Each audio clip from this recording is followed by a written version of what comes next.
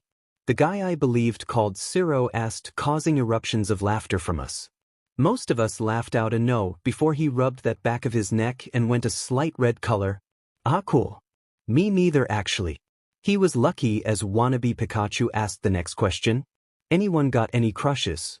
Most people looked at each other before finally Alien Girl spoke up. "What about you and Midoriya, L/N?" she said, pointing at me. I went a dark shade of red before exclaiming, "We don't like each other like that. We're just friends, calm down guys." Next to me, Katsuki sounded like he was about to blow. "Deku, that loser," he mumbled. Our chat continued for not too much longer before we made our way to the dance floor. "All right, party people. It's 8 o'clock, meaning that it's time to crank this party up a notch." The DJ yelled, causing howls and cheers from everyone. 8 o'clock. I feel like I'm supposed to be doing something at that time, but I'm just so absorbed in the party. "Midoriya." I quickly ran up to Katsuki before yelling, "Burby," at him and sprinting out of the building. Oh God, I've left Midoriya waiting. I slowly began to make my way over to what looked to be the front entrance. I can't believe I was 5 minutes late. I'm such a klutz. I saw L/N standing in front of the sign with her H/C hair slightly blowing in the wind. "Hey L/N, sorry for being late," I apologized, rubbing the back of my neck in embarrassment. Her eyes averted up to me from her phone and she smiled. "Oh no. It's fine. Good to see that you showed up though. Most non-party kids like you would have bailed out," she told me with a grin threatening to spread across her face as the corners of her lips twitched. I looked at what she was wearing and now I'm so glad that I went with casual. She turned around and the two of us looked up at the sign side by side. She then held her arm out with her fist against her hip like she was hinting to link arms and said, "Ready." I slowly linked arms with her before she skipped in and I was pulled behind her as we unexpectedly entered. If I can just spend a while with Midoriya then a little bit of time with the Baku squad, I should be able to balance both and neither will know that the other party is here. I'm so smart. I could tell that Midoriya was thinking exactly what I thought when I entered, so I slowed my pace a little so he could take it all in. I picked up speed again, quickly getting us to the party. Since this place is jam-packed, I should be able to keep them apart perfectly. Come on. I gestured him up the staircase and we went up in a flash. I turned around to check on Midoriya as we entered and his face was plastered with fear. It was evident that he had never been to a real party before. I linked arms with him again, but this time only at the elbows. I yelled at him over the loud music, "Don't worry. I'm here." His face softened a bit and my contagious smile spread onto him. I pulled us away into the crowd over to the opposite side of the party so that we wouldn't see Katsuki. An encounter with the other group right now would be kinda hard to explain. I began to talk to some random first years who claimed to be in the support class about nothing in particular. The girl had pink hair and strange patterned yellow eyes that I seemed to connect with the most. What I didn't notice at the time was Midoriya was standing awkwardly in the corner of the room just a little further from us. 𝗧𝗏𝗧𝗟𝗘 being the social butterfly she is was dancing with a group of kids from who knows where. I stood awkwardly, not sure what to do. I've never been to a party before really, so this was all quite new for me. I glanced over and saw a girl being pushed up against a wall by a guy and they were making out. I quickly looked away and saw a group of guys who were at the bar drinking. That's not even legal. My eyes darted back to 𝗧𝗏𝗧𝗟𝗘 and I decided that I was going to go and ask her if she wanted to sit down somewhere. Could I ask her for advice? As I said, she isn't a very judgmental person. As I began to make my way over, a group cut me off and walked in front of me, making me lose my sight of the 𝗧𝗏𝗧𝗏𝗍 girl. As the group passed, 𝗧𝗏𝗏𝗍 had disappeared. I was ducking a weaving through people to find the Bakusquad's table before quickly taking a seat to see 𝗧𝗏 sitting on his phone. "What's up, ya antisocial freak?" I said, scooting my chair next to him. "Not much. How are you, Miss Beerby? And takes almost 50 minutes. He retorted. That was slick," I said, giving him gun fingers before realizing that I was really gone for a while. "So where did you go?" he asked, putting his phone down so I could have his full attention. "Oh, the bathroom," I said, sounding like I was questioning myself. "So you found them, huh? What was it like doing it in a hole?" he said, making me confused. It took a few seconds before I understood. Since this place was shut down, so would the plumbing. Obviously, the bathroom must just be holes in the ground now. Even though that's gross as hell. "Wired," was all I said. I didn't need to do it to know it would feel wired. "And why did it take so long?" he asked before I felt someone jump onto my lap. "Jesus, Katsuki. Little warning would have been nice," I said, nearly jumping out of my seat from the shock of the jump scare. "Whatever," he said, rolling his eyes before proceeding to take a potato chip from 𝗧𝗏. I enjoyed their company, but I also enjoyed Midoriya's company. "Oh, CRP. I couldn't go to Midoriya because Katsuki was sitting on my lap. I knew how to get him off. I just whispered in his ear. The floor is lava." He jumped off me and onto the floor before screaming, "Don't be stupid, you gas-crazy loser. The floor is not lava." I giggled at his small rant before slipping away when everyone's heads were turned so I could go to Midoriya. As I arrived at the corner I had seen him last, he was still there, so awkwardly biting his lip. I quickly ran up to him before he was left alone any longer. "There you are. I couldn't find you before," I said, wiping my forehead even though there was clearly no sweat. "I thought you might say that, so I stayed here," he said, giving a small smile. I gave a smile too before dragging him away somewhere else. I took him into the middle of the room and I passed him one of 𝗧𝗏's potato chips that I had stolen from my small handful. As we talked, Midoriya, quite quiet and timidly mind you, we didn't realize at the time, but we were slowly edging towards the other side of the room. As we continued to talk, I felt a very hot hand grab my shoulder, creating smoke from behind.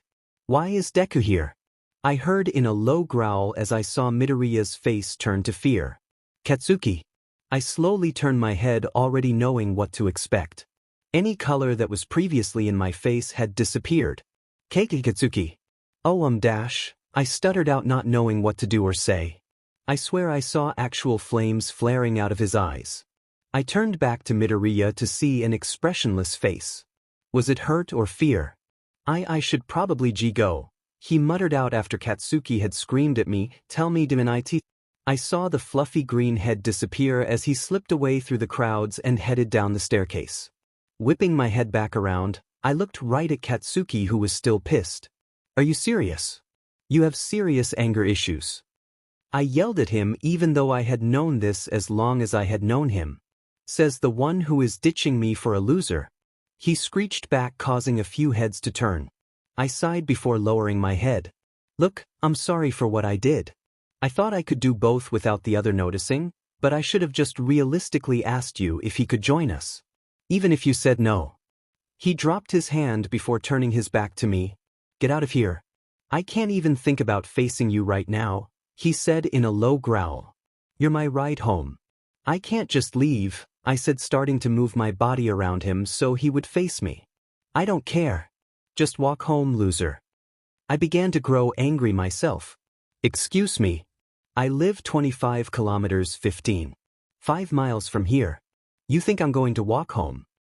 "Yes," he responded darkly. "Fine. Maybe I will. Screw you, Katsuki, you but."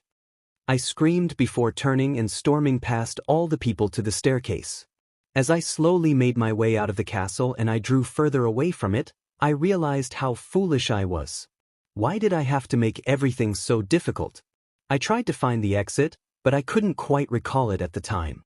That was when I looked up and saw Midoriya sitting on an old, crumbled, overgrown building, just sitting on the roof alone. I looked over at the tree that he must have used to get up there. I pulled myself up before making my way over and slowly sitting down next to him, hugging my knees. Silence filled the tense air for a few minutes until I spoke up. "I was cut off." "It's all right." I saw a pair of green eyes meet mine, only visible from the reflection of the moonlight. "You didn't want to disappoint Kaken, so you tried to hang out with him but also keep me around so I wouldn't feel left out." "I get it and it's okay," he reassured me again. I felt myself heat up from his gentle words and smart thinking. It's like his voice in this tone sent real shivers down my spine. I just returned with a smile. "Thank you." As the silence continued with us sitting side by side on the old roof in an abounded theme park, looking up at the stars, only seeing each other and our surroundings by the moonlight. "I have to walk home." I started filling the area with the sound that wasn't there before. "What?" Midoriya turned to me in confusion. "Yeah. I left my bag in Katsuki's car, which had everything like my phone and wallet, so I can't call an Uber or anything," I said, scratching the back of my neck. "So I should probably get going if I want to be home by sunrise," I said, even though I didn't want to leave. "You don't have to walk home," he piped up as I was gathering myself. I gave him a questioning look as I paused. "If you want, you could spend the night at my place. It's not that far by train, and I'm sure my mum wouldn't mind."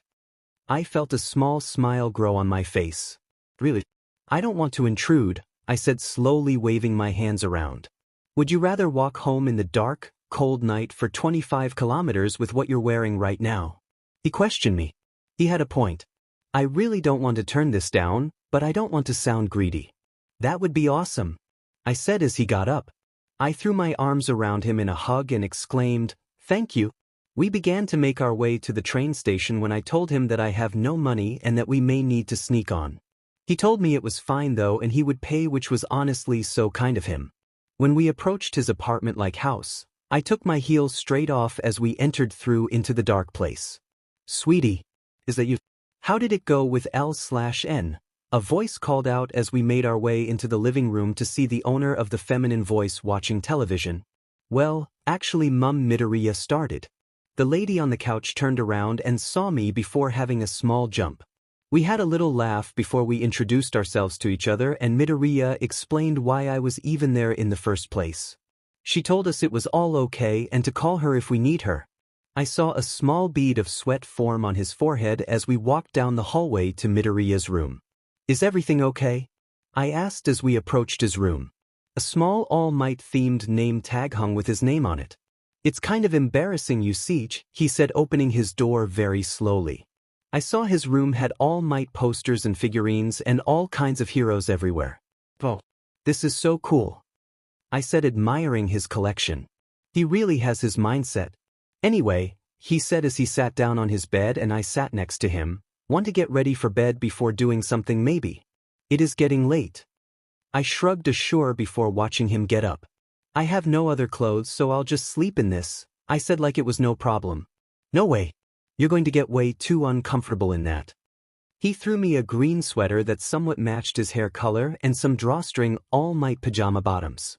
He blushed slightly as I thanked him and he showed me to the bathroom so I could get changed. When I came back out I saw him sitting, looking at his phone on his bed. I didn't disturb him though. Instead, I sat down the other end of the bed and just watched him. I began to notice the small features that I never noticed before now. Like how he has cute little freckles and how his hair is so messy and it falls perfectly around his face. Wait, did I just think that? Well, good night 𝗧𝗪𝗢𝗎𝗓, Midoriya said as he flipped over and turned off the light. I just sat up on the mattress that lay on his bedroom floor patiently waiting. I could tell that he knew I was watching him as he tried to sleep. Just watching. He eventually grew sick of this before looking over at me and asking, "Are you okay?" "No," I responded. Immediately grew nervous as he waved his hands around and asked what was wrong. "You going to sleep is what's wrong." We both paused for a minute. Late at night. Pitch black. Me going to sleep is a problem. I don't know what to think here. Is she going to say something SXL? Don't think like that. It's all going to be okay dash. This is a sleepover, right? You never sleep at a sleepover, she explained, calming my worries. So like an all-night? I asked her. Exactly, she said, turning the light back on and standing up. I'm gonna use the bathroom. Berby, she said before heading out the door and down the hall to where she saw it from memory. I suddenly feel super conscious of myself. Like if I looked okay, if my room was tidy, if I was being a good friend. But I don't know myself. It's not 𝗧𝗪𝗢𝗎𝗓, is it? It can't be. Why would someone like her make me so nervous? I know that she's pretty easygoing and not judgmental. As if she was the speed of light, she came tumbling back through the door and onto my bed to sit next to me. I felt myself heat up as she just smiled. What do you want to do? I asked her, accidentally stuttering the last word. She said, holding her chin up like she was thinking. I know. We should go down to the local pool and go swimming, she suggested. Are you crazy? It's late at night, the pool is closed and my mum expects us to be asleep right now. I yelled as she just began to pick up random stuff and throw it at me. She picked up some items from around my room and threw them under her covers to make it look like a person. Chill out, dude. This will be fun. I grew super worried. I also knew though that there was no changing her mind. You don't even have a bathing suit, I stated as she picked up a towel from in the cupboard and finished making the fake person under the covers. Who cares? Let's go, she said, opening the window after turning off the lights. We're jumping out the window, I questioned with a whisper yell in panic. So, she said, grabbing onto my waist like it was nothing. Let's go, she said, taking off with us and the towels. Although on that memorable day she flew with ease, the same wasn't the case today. She suddenly stopped and we went plummeting to the ground. Sorry, but I don't know what happened.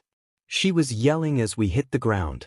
At least we weren't too far from it when her quirk malfunctioned. I was pretty tough, so I stood up, just repositioning my hair, feeling conscious again. She didn't seem to look like she was getting up. Was she hurt? I bent over her as flipped over and rose her head with her eyes closed, face inches from mine. She just groaned, I can't get up because I'm tired, before fluttering her eyes open. She didn't seem fazed at all. She stuck her hands towards my face and said, "Up sisses please." I stood back a bit and helped her up. She grabbed the air in a motion towards my shoulders, saying "Up sisses," again. I lifted her up onto my shoulders and carried her to the pool, which wasn't very far away. This was nice. Her head was rested onto of mine as she played with my hair while holding my shoulder. It wasn't long before we reached the pool. I tapped her and she looked up at the fence that loomed before us. What now?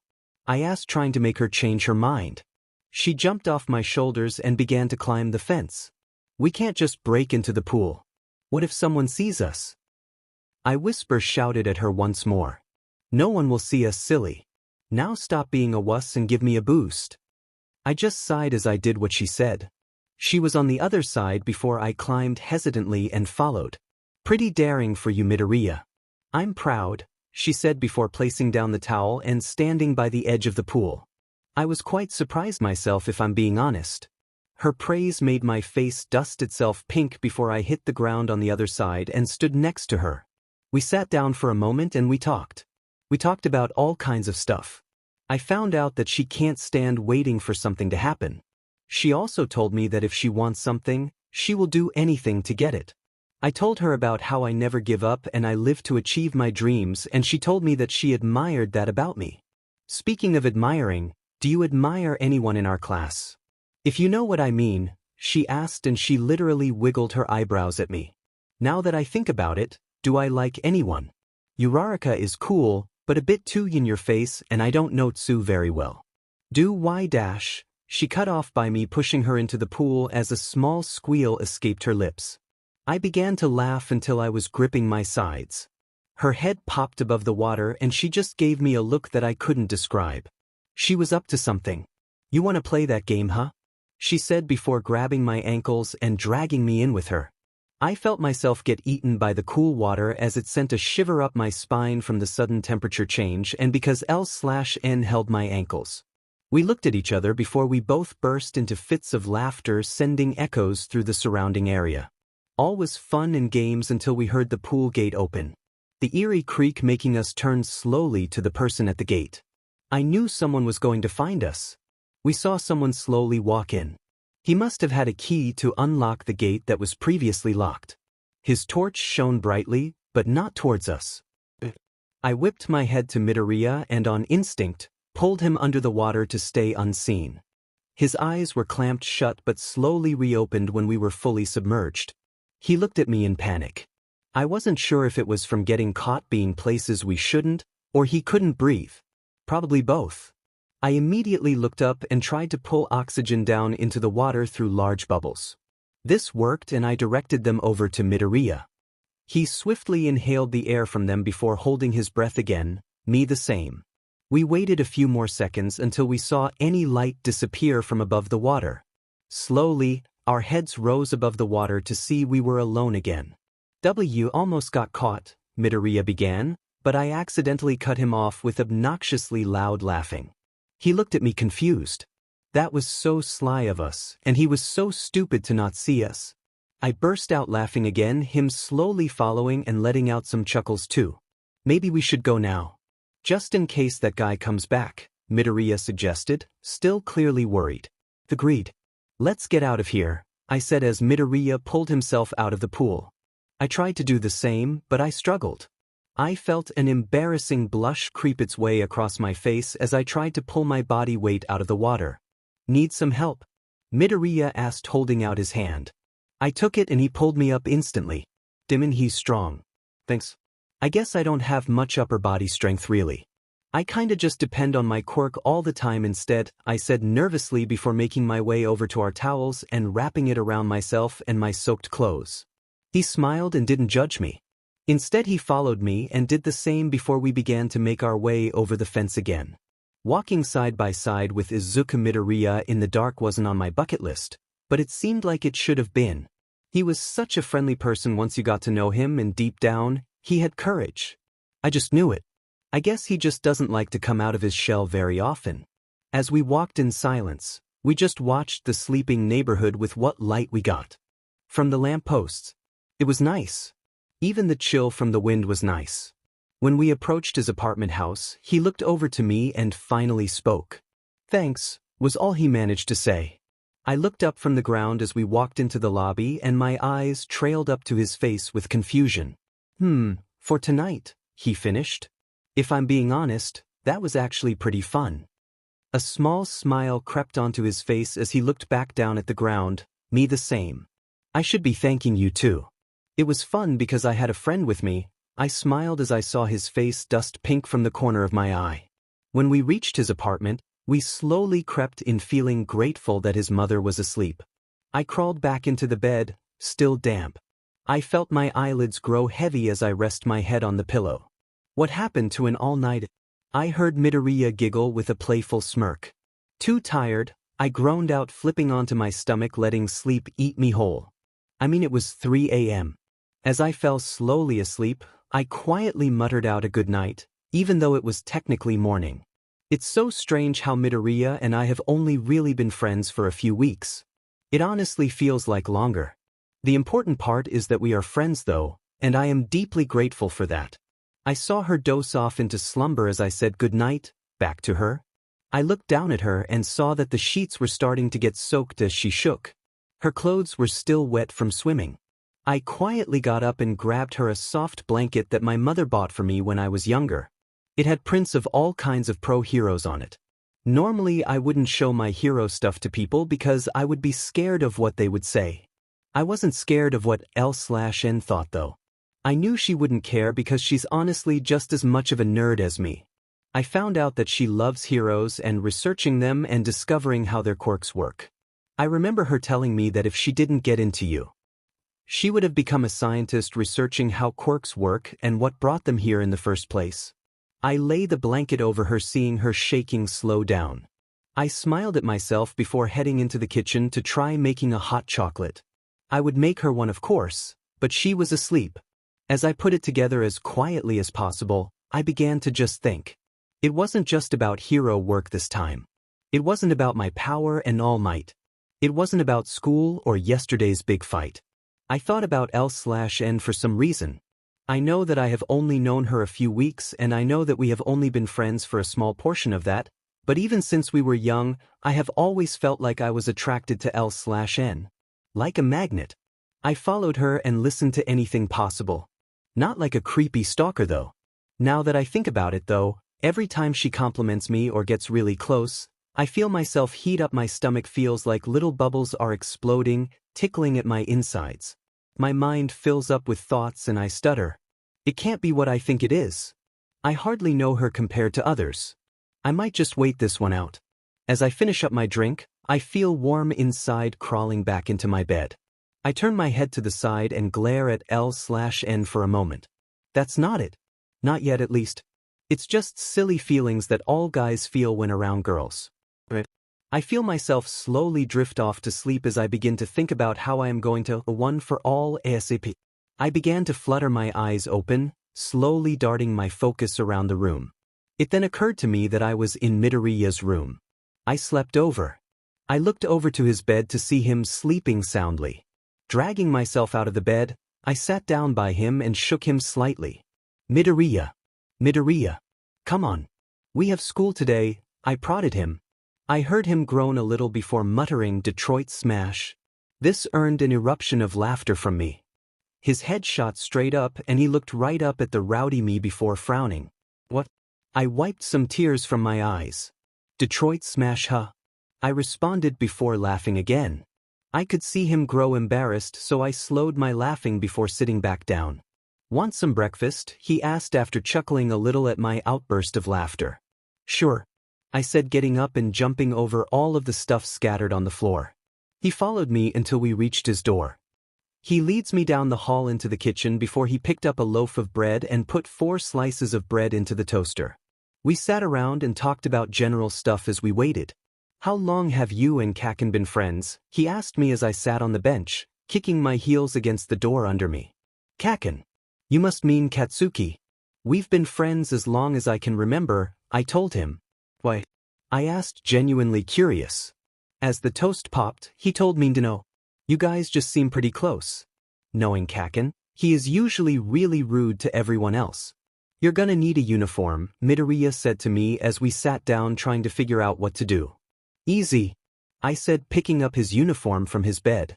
You've got another one, right? I asked. Are you crazy? You can't wear the male uniform, he exclaimed. Why not? I said, sticking my nose up. Because you will get in trouble for going against the uniform policies? Who cares? I told him, quickly darting off to the bathroom with the uniform. He sighed before pulling out another one and waited on his phone for me. I came back out in the male uniform, making me look totally unnatural. I don't expect you to own a skirt, so this will do, I giggled, earning a smile from him. It looks good, he said, looking at me from head to toe. You'll be fine, he said before he took off with his uniform to the bathroom. I got bored and looked around his room before spotting his phone sitting on his bed, unlocked. I made my way over and picked it up, seeing he was on messages. It was open on his messages with Gravity Girl. I saw her picture next to her name. Must have been from last night when he was on his phone. Hey Deku. I was just wondering, do you want to meet up sometime tonight? I want to show you something super cool. Sorry Uruaka, busy tonight. I've got someone over. Maybe another time. Oh, that's okay. Tomorrow after school. Sounds good. See you then, bye. I felt kinda bad now that I got in the way of him hanging out with Uraraka. Crashing his place was pretty rude of me. I accidentally hit the home page of his messages and saw that there was a draft under my name. I clicked it and saw all of our messages. I also saw there was something that he didn't end up sending. Hey L/N. I was just wondering with tonight's party, what do I wear? Something smart. Send. 𝗬𝗎𝗧𝗛𝗎𝗡𝗧𝗛𝗔𝗓𝗔𝗫𝗧𝗔𝗫𝗐𝗫𝐿 𝑉𝑛M and LT X123 grinning face studio microphone space return. Strange. Why wouldn't he send it? Did he realize how stupid of a question that was? I thought about asking him what he meant, but then I realized that I was snooping around his messages and that was pretty rude of me too. Gosh, I'm so disrespectful. As I heard the door begin to creak open, I squealed and threw his phone straight onto the bed next to me, locked. You okay? He asked coming in. Now fully dressed. Yeah. Guess you gave me a little fright. I laughed nervously, trying not to give myself away. He walked over and picked up his backpack while going into his cupboard and pulled out a spare for me. He was so generous for letting me borrow his stuff. He threw it at me and I caught it before we made our way out to the kitchen. I plopped down into my seat, Sue deciding to sit next to me so we could talk. As I went to open my mouth, I felt a sticky note get slapped on my face and I looked down to see a small bag before me. I pulled the sticky note off my face and read it. Here's your stuff, idiot. Also, sorry about last night or whatever, Lord Explosion Murder, I read before looking over to Katsuki as he sat down and kicked his feet up. A small smile crept its way onto my face as he just looked out the window. I just watched, hoping to catch his eye to mouth it thank you, but that never came. Just watched. I probably looked at him for a little too long before looking down and pulling my phone and wallet out of my bag, surprised no money was stolen by Pikachu or something. In the corner of my eye, I saw Midoriya look at me, and he had clearly seen me looking at Katsuki for a while as Uraraka was talking to him about something. I took my attention away from him and looked up at Sue. So, what are you doing this weekend? I asked her. Not able to help myself from looking back at Midoriya again from behind Sue, I saw he was still looking at me this time. Once our eyes met, he just looked away and his face dropped ever so slightly that just a tiny part of my heart cracked. Good morning, class, the teacher said as he flipped into the room, right as the bell went, of course. Good morning, Mr. Aizawa, we all replied in union. Some more enthusiastic than others. Began roll call as my mind drifted off like usual. This time to Midoriya. Why did he look so hurt? Todoroki. I looked back up at the teacher to see him confused at Todoroki's absence. He seemed fine yesterday from what I could tell. What? Probably just got sick suddenly. As the roll ended, Mr. Aizawa got straight into class. Today we are going to be doing a battle trial. Everyone's faces lit up. We will be indoors in teams of 2. 2 teams will face off in a battle, one being the heroes and the others being the villains. The villains will need to protect a fake bomb while the heroes must deactivate it. Just touching it though will result in your victory. If the villains let it go untouched for 5 minutes, villains win. Do I make myself clear? He asked the class. They nodded in union before he rose from his desk. Also, today you will be receiving your hero costumes, he said, bored as everyone jumped up even more excited than before. As we got our hero costumes, I took a look at mine, proud of my strange style. We made our way to the change rooms to put them on for the practice. When we got in, we began to put on our outfits immediately. I began by pulling on the tight one piece that kinda looked like a leotard before putting on my socks that ran up as high as my thighs. Next was the big mechanical boots that went very helpful size-wise, but would assist my quirk perfectly. Hover functions and clear plastic pockets down the sides of the boots to hold weights were perfect. Next I put on the bulky mechanical matching gloves that were soft on the hands but were quite wide at the wrists up. I tested them out by seeing a small red button on my wrist. I pushed it with my ring finger and after a few seconds, a small weight slid out of the chute of my gloves. I then slipped it into the plastic pocket in my boots. I could see them from the boots being clear, so I knew how many I had on. As expected, I struggled to lift my leg a little. I quickly held down the button on the side of the weight that stuck out the pocket, and after a few seconds, it disintegrated. Perfect. I also placed my aviator goggles on top of my head before making my way out. I walked alongside Tsu and Katsuki as we made our way over to the training area. How do you think they will pick the teams? Tsu asked, curious. Dunno. Randomly. I asked, unsure to the answer of her question. What do you think? I asked, turning my head to Katsuki. He just ignored me. Not too long later, the Baku squad pulled up to Katsuki before looking at me. I knew they were angry with what I did. Where did you go the other night? Bakugo just said you needed to run an errand, Pinky told me, making my lips curl into a smile. I knew Katsuki was in, but he still had a soft spot somewhere in there for his friends when we wasn't doing hero work. Thank goodness. Yeah. Sorry about that. I rubbed the back of my neck before seeing Katsuki look over at me finally. Of course we wasn't smiling though. This is Katsuki we are talking about, remember? As we reached the building, Aizawa began to partner us off. Group A will consist of Bakugo and L/N, he began. I looked up at Katsuki with a huge smile as he just grunted. I heard a few of the other groups and heard that Midoriya got put with 𝗎𝗪𝗢𝗢. I felt happy for his that he got put with a friend. I glanced over at him and saw the two talking. He glanced over my way too, seeing me looking at him. I smiled and waved, but for what seemed to be a split second, he looked so cold. When I heard that me and Katsuki were up against Midoriya and 𝗎𝗪𝗢𝗢, I felt a shiver go down my spine. I knew this was going to be interesting already. Katsuki and I were the villains as Midoriya and 𝗎𝗪𝗢𝗢 were the heroes. We stood by the weapon as we waited for the countdown to end. Shouldn't we work out a plan? I asked him curiously as we waited. Just shut up and stay here. You're useless, so no point of letting you get in the way, he screeched.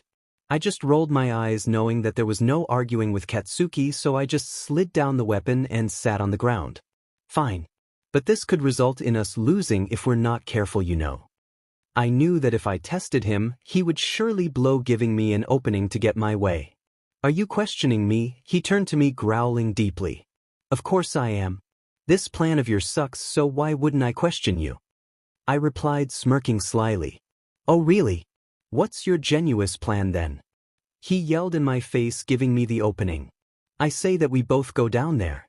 They will probably stick together at first because they know that you will attack, making it very hard to get past. If I come with you, we can trap them easily.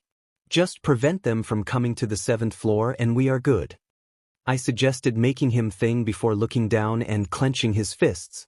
Fine, was all he growled before tuning back around as my eyes lit up. Start. All Might called and we immediately ran down the staircase, listening out for the duo. It didn't talk long, even though the clicks of our feet against the floor were hard and loud. As we made our way around the corner, I got a glimpse of the two running the other way. I stopped Katsuki and continued to watch them as I hid my body around the corner. They are heading that way down that hall. You stay here and I'll make my way to the other side. You let me know when they are out of sight. He just groaned before I decided to test my new boots. I quickly flipped the switches on each sides of the boots before I began to hover. I let 2 gusts escape my palms behind me as I zoomed down the halls at crazy speeds. I crashed a few times before I got used to the speeding. Once I made my way to where I saw the duo heading, I heard Katsuki say right on cue. Forget it. I'm going after them. Of course, being the impatient SHT he is. I saw him using his explosions to fly down the hallway, which I felt slightly annoyed inside that he proved that he could fly, but I quickly jumped out and zoomed down the hallway from my side, screaming. Katsuki made the first move and attempted to explode the two. Instead, debris went everywhere as well as smoke. I quickly used my quirk to blow the smoke from my view. Go, we heard Midoriya yell to 𝗎𝗪𝗢𝗢𝗢 as she began to sprint for the end of the hall. Of course I didn't let that happen. I quickly put 2 weights in each boot as I caused a large gust of wind to smash 𝗎𝗪𝗢𝗢𝗢 into the wall to stop her from going anywhere. Luckily I didn't blow away too because of my boots. I saw Midoriya and Katsuki get blown back a bit too from the force. I disintegrated the weights before making my way over to her with the capture tape. Too easy, I thought aloud as I went to wrap the tape around her leg. Suddenly, she flipped over and touched me, causing me to float. She got back up. I used this to my advantage as I used my quirk to glide back down to her to try another attack. She countered this though as she realized me before I reached her, falling on my face with hard impact. She got back up and began to tap all the debris from Katsuki's fighting with Midoriya that we didn't see while fighting. Each piece flew up and right at Katsuki and myself. Katsuki blasted each piece away, saving us from the attack in the speed of light. I tried to see through all the smoke but failed. I could tell though that Katsuki was no longer by my side. I could hear more explosions going off in the direction of 𝗎𝗪𝗢𝗏. I took this chance to clear the smoke with my quirk around my area. As I did, I saw Midoriya try sneak off around the corner. Of course, I chased him down. He is my friend, but I'm not going to lose to him. Keeping low to the ground, I silently followed Midoriya around the corner. Once he rounded the corner, I saw him break into a sprint. Instinct kicked in and I quickly made a large gust of wind blow my way, dragging Midoriya back to me. Once he realized that I had seen him, I jumped ahead of him while he was on the floor, blocking his way to the staircase. He eyed down as he stood in a fighting position. His eyes weren't what they were before. They reflected someone else. Not the kind, gentle boy that I had befriended over the past few weeks. All I saw was anger and sadness. Thought I would let you get away. I challenged him to break the silence. You're intelligent, was all he said. Without waiting for another second, I leapt for the window before opening it. Midoriya looked at me questionably as he leapt to attack. Quickly dodging, he tripped over his own feet. As he was regaining balance, I used this moment to my advantage. I pointed towards the cloudy sky as I closed my eyes and focused. Soon, the clumps of mist in the sky spiraled down into the room. Throwing my finger straight into the room now, the hall was full of fog, making it hard to see. Midoriya had collected himself and looked super confused. I took this as a chance to run down the hall to hide. I couldn't see him anymore, but he was unsure, so he didn't move. I could tell because I could hear his deep breathing in the near silent hallway. As I got ready to attack, I felt a pair of hands grip around my ankle. Shock covered my face as I was thrown to the floor, and I heard a scream come from Midoriya as he let go. I felt my back smash into the ground. I felt pain run through my body, but I slowly got back up as I saw Midoriya facing me. I'm not weak 𝗎𝗪𝗎𝗏. I'm strong too. Just you wait. He yelled at me as my face was clouded with mist, so my confused expression was unseen. Why did I hear the fear in his voice? Like he was trying to prove something. He wasn't wrong about what he said though. Not a second later, Katsuki blasted through the mist. Deku, he screeched, jumping between us. I'm gonna kill your butt, he continued to yell at the freckled boy. The realization hit me as I ditched Midoriya and went hunting for 𝗎𝗪𝗢𝗏. Katsuki was so selfish and didn't think about his team sometimes. Correction. Most of the time. I could hear the clicking of feet against the ground, signaling that 𝗎𝗪𝗢𝗏 wasn't far away.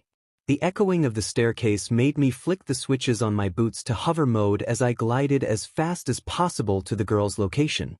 When I saw her, I quickly grabbed some of the smoke that was rising through the cracks in the floor from Katsuki's explosions, like I did with the clouds, and quickly shoved it in her face. She stopped before waving her hand in front of her face to try fan the smoke away. I used this chance to dash past her and block up the small path left she had to the weapon. Maybe if I could just put the capture tape around her ankle now while she was idle. I took the risk and failed as she quickly dodged. I threw myself at her ankle again in another attempt, but sadly failed once more. While I was on the floor, she ran for the weapon. I blasted her and myself back with a strong force of wind as I quickly got up and got in between her and the weapon. As we both stood facing each other from across the room as she plotted her next move, I saw her tap her earpiece and said, "Ready." Confused, I heard a large boom from downstairs. Soon, a large hole formed between myself and 𝗎𝗪𝗢𝗏 as all the windows smashed and the floor crumbled. She held onto a large pole as she called, "Comet home run." Small pieces of debris fired at me as I covered my face with my arms. She quickly jumped through the air and landed on the weapon. I got it, she called once more relieved. Everything went silent for a few seconds. I began to feel super dizzy and tired as I fell to the floor. 𝗎𝗪𝗢𝗏 stumbled over to me and threw up, but I didn't really mind. I just held her hair back with what strength I had. We then heard All Might call, "The heroes win." We made our way to the basement as I saw Katsuki rejoin us. I smacked him over the head before I shook 𝗎𝗪𝗢𝗏's hand. "You guys did awesome." "Nice win," I said as she did the same. Katsuki just huffed in rage as he sat down. "Where's Midoriya?" I asked curiously as Tsu came over and just shook her head. "Broke his whole arm. He's gone to Recovery Girl's office." My eyes clouded with sorrow. Why did he need to put himself through that? Why did his quirk need to do that? "Can anyone go see him?" I asked Tsu. "Nope. Teacher says he needs some time by himself to recover." I wasn't gonna take that as an answer. If anyone asks, I've gone to the bathroom. I looked at Tsu, 𝗎𝗪𝗢𝗏 and Katsuki. I remembered 𝗎𝗪𝗢𝗏's name. Why is her name important though? It's not like we are close or anything. Tsu, Katsuki and Midoriya are my closest friends here if anything. I quickly ducked out of the room so no one would see me as I quickly ran out and used my hover function to glide across each floor and back out to the main campus. I kept low as I crossed the fields where other classes were training so no one would ask any questions. I quickly hit the ground again as I ran down the hall to the Recovery Girl's office, coming to a sudden stop. I peeked through the small window on the door and saw Midoriya with the school nurse as expected. I slowly knocked on the door as the old lady motioned for me to come in. I quietly entered as I saw Midoriya's face slowly tilt towards me. "What could I get you, young lady?" Recovery Girl asked as I averted my gaze towards Midoriya. "Visiting," I said as she frowned. "You know we don't usually allow visitors." I smiled before taking a seat next to Midoriya. "I know. I wish that she had seen me. I wish she saw my powerful smash and how I bet Kaken. Then maybe she would see that I am just as strong as him." I tried to frown, but her contagious smile spread to me. "I can't do it. Why would I even try to make her jealous in the first place? Is it because she always picks Kaken first? I guess I shouldn't be too mad. They have been friends since forever. What did I expect? The guy she has known for a month or the guy she has known most of her life? Never being someone's first choice or being someone's best friend is just so tough, I guess. I'm always trying, but I'm scared of what people might think of me. I shouldn't be thinking like this, but I am. I shouldn't be jealous, but I am. She has come to see me when no one else has, so I should be happy. Just something inside hurts though. I had a flashback to when we were kids. Remembering seeing 𝗧𝗏𝗏 with Kaken all the time. Always picking him for her partner. Me always standing back, too scared to say anything. Maybe if I had just stood up for myself at the time and said something, it could be me. We could have been friends. I would be her first choice. She's just such a friendly and bubbly positive person. She would be the perfect best friend for anyone. She's friends with lots of people though. I'm just another one in the bunch of her friends. "Looks pretty bad," she said, pointing to my cast as her smile weakened with sorrow. "I'll be fine, don't worry about it," I told her, hoping I could calm her worries. Shaking her head, she looked at me seriously. "No, it's not. You can't keep doing this to yourself. What if something really bad happened? I would never be able to forgive myself if you permanently hurt yourself and I didn't stop you," she said, biting her lip to avoid letting out a sob. I just leaned up to her and wrapped my only good arm around her shoulders in a hug. "I promise I'll be safe," I told her once more as my face heated up. "You should be alright to go now. Just take it easy for the rest of the day," Recovery Girl said as our faces lit up. 𝗧𝗏𝗏 helped me up as we made our way straight to the door, thanking the nurse on our way out. 𝗧𝗏𝗏 looked super protective of my arm as we walked down the empty hall. "You okay?" I asked 𝗧𝗏𝗏, causing her to stop and look at me. She asked in a confused tone. I decided to rephrase my question. "Why do you care so much?" I asked, probably sounding like I was gonna burst into tears at thought of being her second choice. "Just another friend." She sighed before she finally let a tear escape her eye, looking down. "Ever since what happened, what I saw, you, that monster, the BLD, the fear in your eyes, I felt sick. Sick, like I was gonna throw up. Not because of the BLD, but the sight of someone being so scared, so sad, she said, letting a few more tears fall to her shirt. I felt so scared and sad for you too, and I risked my life to save you. I almost died for you. You almost died for me. That thought will never leave me, even when I'm dead, she said, voice shaking now as she let out a small, weak smile. She finally looked me right in the eyes. What we have experienced together is something more than friendship, a connection on an emotional level. The level of death. That's why I care so much. So much about your health and our friendship, she said, wiping her tears, a few falling from myself now. She turned back around before continuing to walk while saying as I watched her back. That's why I care. I didn't care about my arm at this point. I ran up to her and threw my only good arm around her in a hug. She turned around in my arm as she looked at me and hugged me back, not wanting to hurt my arm. We stayed like that for a minute. I felt my cheeks turn pink as I let small tears fall down her back. Suddenly it hit me. I didn't want to admit it to myself.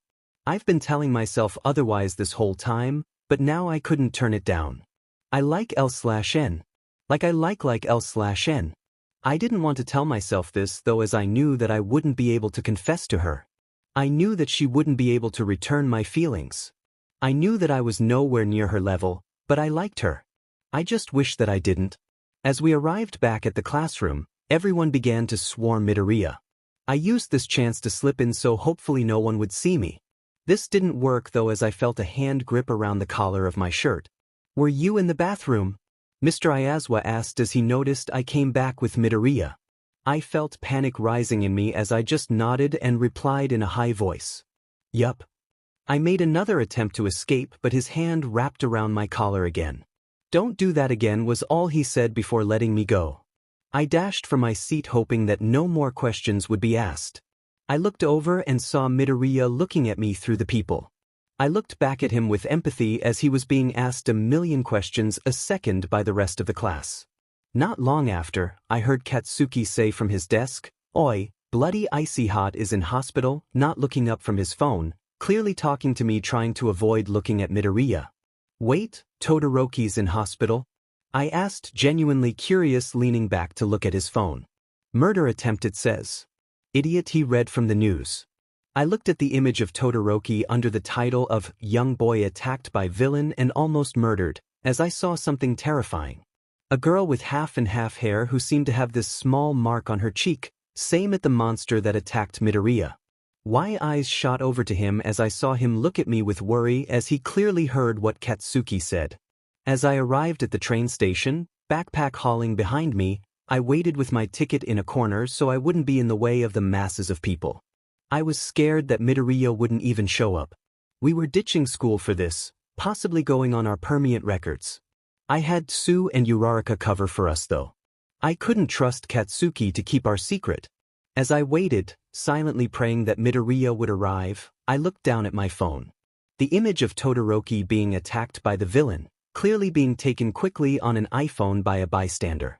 The mark on the evil lady's face sending my thoughts everywhere. "Hey," was all I heard before averting my eyes up to the voice.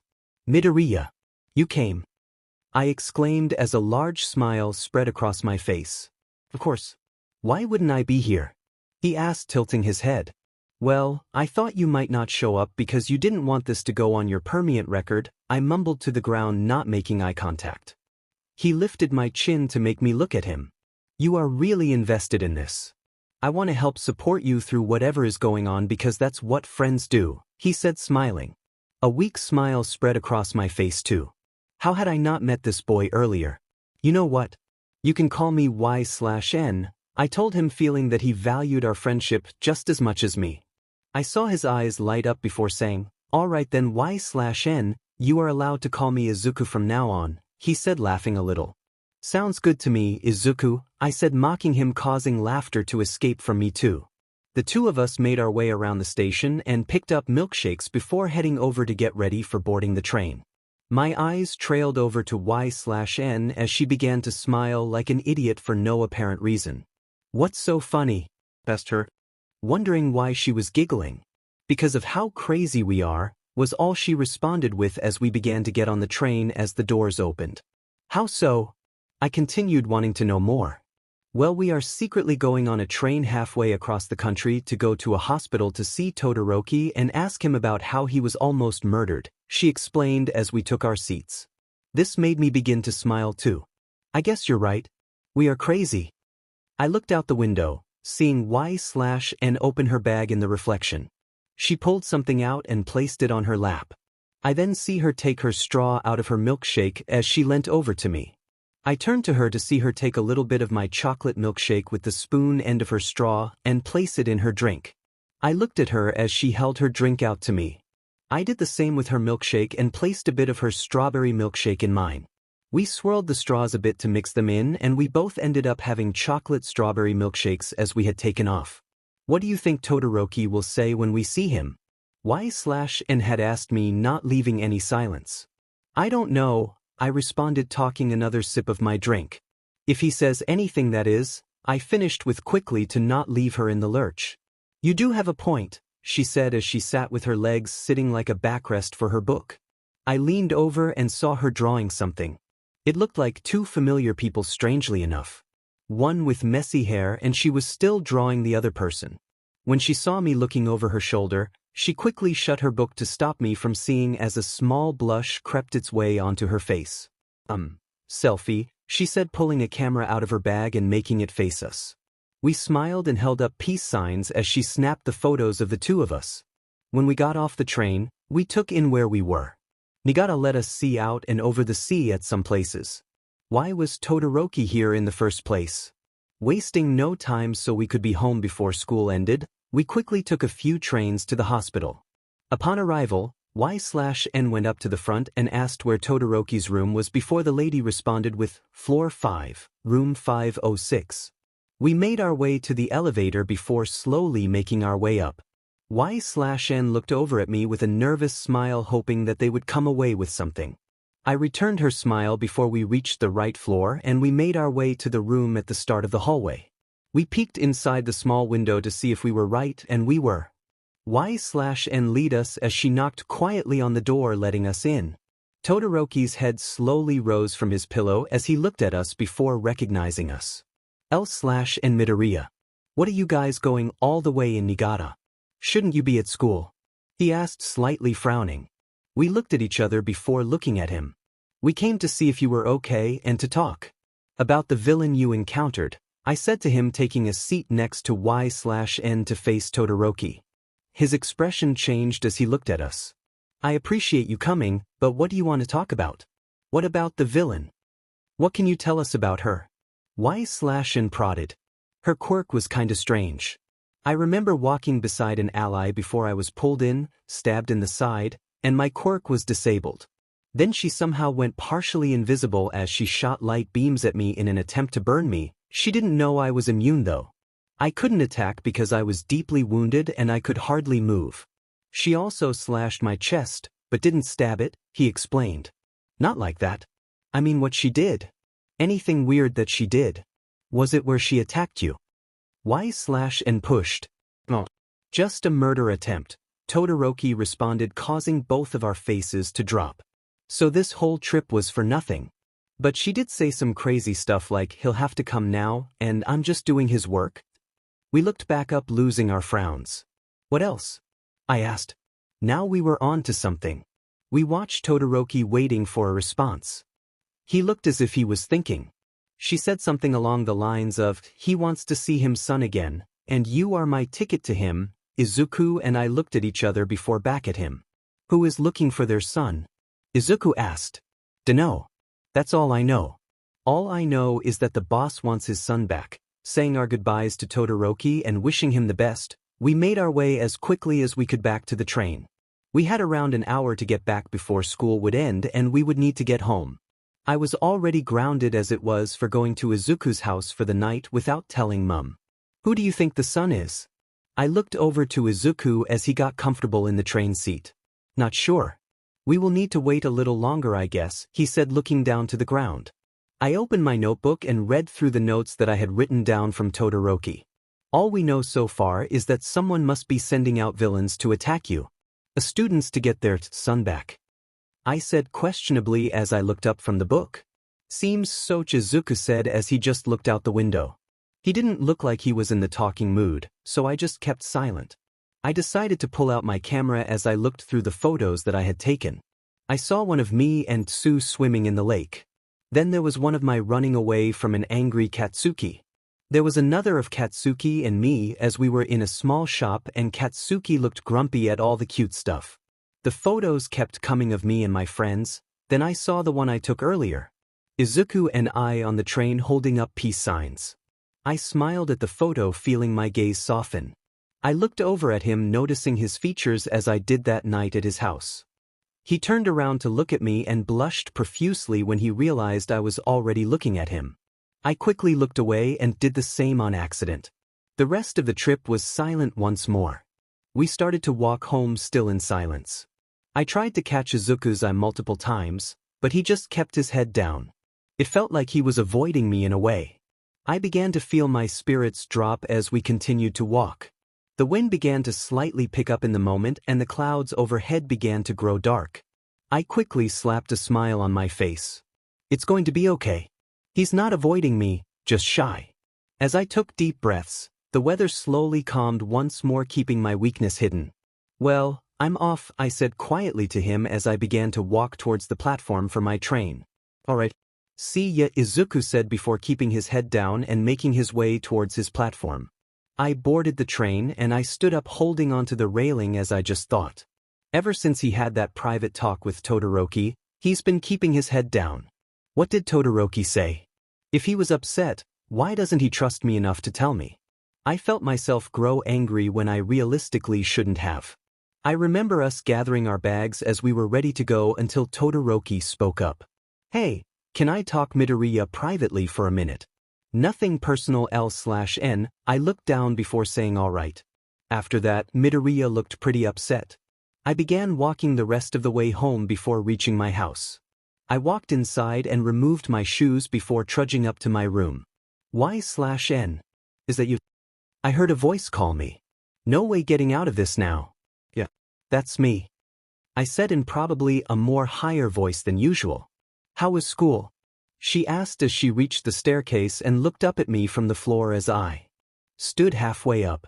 Good, I squeaked once more, feeling a bead of sweat form on my forehead. Are you sure? She asked as guilt was plastered on my face. Yeah, I said, turning to make my way up the stairs again. 𝗧𝗏𝗏, she said, and I turned to face her again. You look stressed. Are you sure everything is okay? It's not school, is it? I sighed before realizing that I wasn't actually that worried about what had happened that day when it came to ditching school. Something else was weighing me down. Well, it's nothing to do with school, just friends, I mumbled.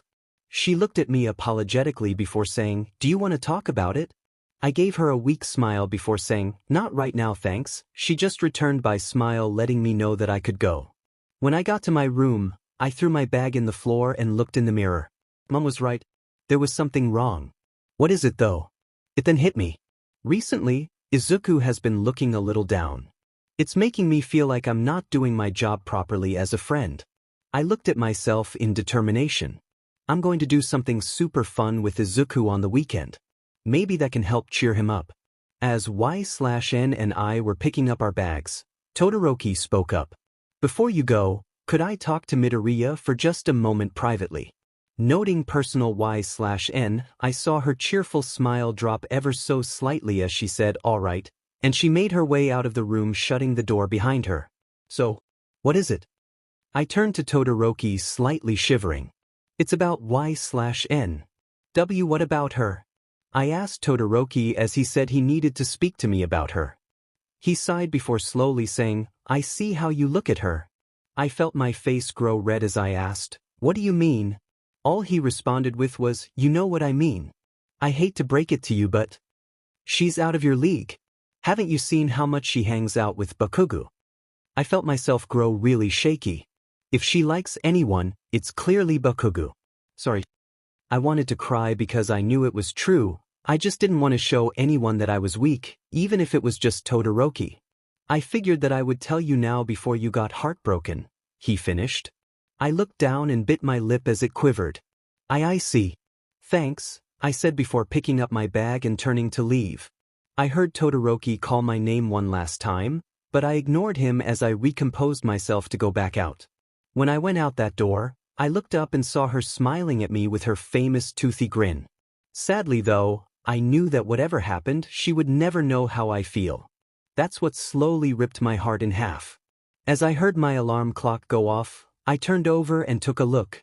9:30. See, I'm half an hour late already.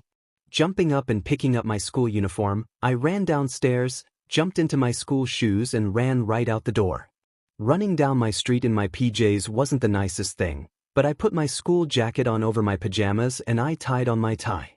Jumping into my skirt as I arrived at the corner of my street. I ran as fast as possible before I felt a buzz in my pocket. Thank goodness I left my phone in my pocket last night. I looked at the screen as I ran and saw that I saw getting a call. Hey Tsu. I know I'm late, just so what? I thought we were gonna hang out at 11. That is still happening, right? The froggy girl asked on the other end. That's happening on Saturday though. I asked her confused as I ran. L/N, have you even checked your phone today? She asked as I could just hear her face palming. I stopped to check the home screen. I knew that. Yeah, I'll meet you at Paradise Ice Cream later, K. The call ended as I sighed disappointedly with myself, not realizing that it was the weekend. I slowly trudged home as I began to take off my tie. Hey loser. I heard someone call me as I looked up. Katsuki. What are you doing? I asked. He ran up to me. The real question is why the hell you look like you just got out of bed and you're wearing your pajamas under your school uniform on a weekend. You do stupidity all the time, so I'm not surprised, he grunted. Watch your language.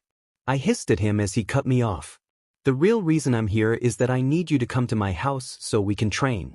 I need an opponent to practice on, he told me firmly. Fine, but not today. I'm busy today, so, tomorrow. I asked him. He just turned around and growled. Fine. See you tomorrow or whatever. I just smiled before waving him off. When I got back home, I flipped onto my bed. I've got my weekend planned. I decided to start getting ready to go out with Tsu while I was texting Izuku. We were talking about this new hero pop-up store at the mall. We decided that we were going to go together this weekend and check it out, probably later tonight. Feeling satisfied with my weekend plans, getting to hang out with all of my best friends sounded good. I left after saying goodbye to Mum and Dad and making my way to the station to take a small subway train right to the place I needed to be. The underground train lines were always crowded and busy, which was really annoying, but it was the most efficient way around the city. I placed my ticket through the machine before it let me pass the gate and to the platform. I looked down at my phone and saw a message from Izuku saying, "Ignore that message, sorry." I clicked it and it took me to our chat. I saw the message that I just read and above it said, Izuku Midoriya deleted a message. Strange. I quickly typed in a, "Don't worry about it," before I made my way onto the train as I started messaging Tsu. As I arrived at the small ice cream parlor, I saw my froggy friend sitting down on her phone waiting. Hey, I said as I sat down in the booth across from her. She looked up and smiled. Hey L/N Ribbit. I giggled at her small rib bit before we got up to get some ice cream. We filled our cups up with every topping possible and as many flavors as we were allowed until we sat back down. How is everything? I asked her as we began eating. Same ol, same ol. Uraraka and I have almost finished our assignments, so that's good, she replied as she looked up from her ice cream to me. Almost done. We only got them the other day. I responded quite panicked. I know. We just wanted to get it done earlier so we would have more free time, you know, she said pretty casually before looking at me curiously. Where were you yesterday, by the way? I rubbed the back of my neck nervously. It's kinda a long story. Also, you and Midoriya have been looking pretty close lately. What's up with that too? Have you guys got a thing going on? Tsu asked. What do you mean by close? What kind of thing? I panicked, waving my hands around like crazy. She just looked at me like I knew what she meant as she took another bite of her ice cream. You've got the wrong idea. I swear, I said as my palms grew sweaty. Tsu just looked back down at her ice cream before saying, sure, wiggling her eyebrows. I prayed that she would drop it after that. After this, do you want to go to the arcade? I heard they have the new Sailor Veen video game. 𝗬𝗪 told me as we devoured our treats as fast as possible. Sounds cool to me, I said quite loud on accident as I stuffed as much ice cream into my mouth before suffocating. 𝗬𝗪 erupted into laughter as I coughed up the treat alongside a gummy worm. I began to laugh again, which made me choke even more, causing us to laugh even harder. As the two began to make our way down the street, we started to talk about some of the silliest things. If I was the president, I would stop letting people put chemicals in the water that is turning all the frogs frickin' gay, 𝗬𝗪 said as I caught what she was throwing. Well, if I were president, I would make it illegal to be dumb, I announced as 𝗬𝗪 giggled. What would happen to all the dumb people? She asked. Dunno. They just wouldn't exist, I said with no logic. Then we would only have 1/10 of the current population, 𝗬𝗪 said, causing me to grab my sides in laughter. That's so true. Some people are so confusing. You wonder how some people don't have common sense? I began to rant to her as she joined in with my frustration. Not long later, we arrived at the arcade. The flashing lights and sounds were breathtaking. Colors flashed and people screamed. The arcade was so much fun to come to. Groups of friends ran around playing games, having contests, talking and eating. 𝗬𝗪 took my hand and dragged me over to the counter where we were going to get our tokens. We handed over 5,603 yen each, $50 US, and got loads of tokens to play the games. We raced over to a large game where you needed to drop a ball into a hole to win loads of tickets. 𝗬𝗪 and I shoved in heaps of tokens and dropped the ball as fast as possible, praying to hit the jackpot. Neither of us did, but 𝗬𝗪 walked out with way more tickets than I did. I frowned before we sprinted over to the skee ball machines and faced off in an intense competition. 𝗬𝗪 used her tongue to just place the ball in the high number holes. I laughed before doing the same, just running up and leaning into the game to place the ball in too, so we both got the highest scores possible. We played a car racing game which I finally won after a few races, giving me loads of tickets. We played a drum hitting game and played Dance Dance Revolution, where you stomp on the arrows to a song. It was super fun as both played heaps of games. Turns out that we were really good and caused a crowd to gather around and watch. We were also given a medal each from the arcade manager for being the Dance Dance champions. After we finished conquering the claw machine floor, we redeemed our tickets and got some crazy cool stuff. We both got large glasses, slushies, plush toys, candy and some other silly stuff.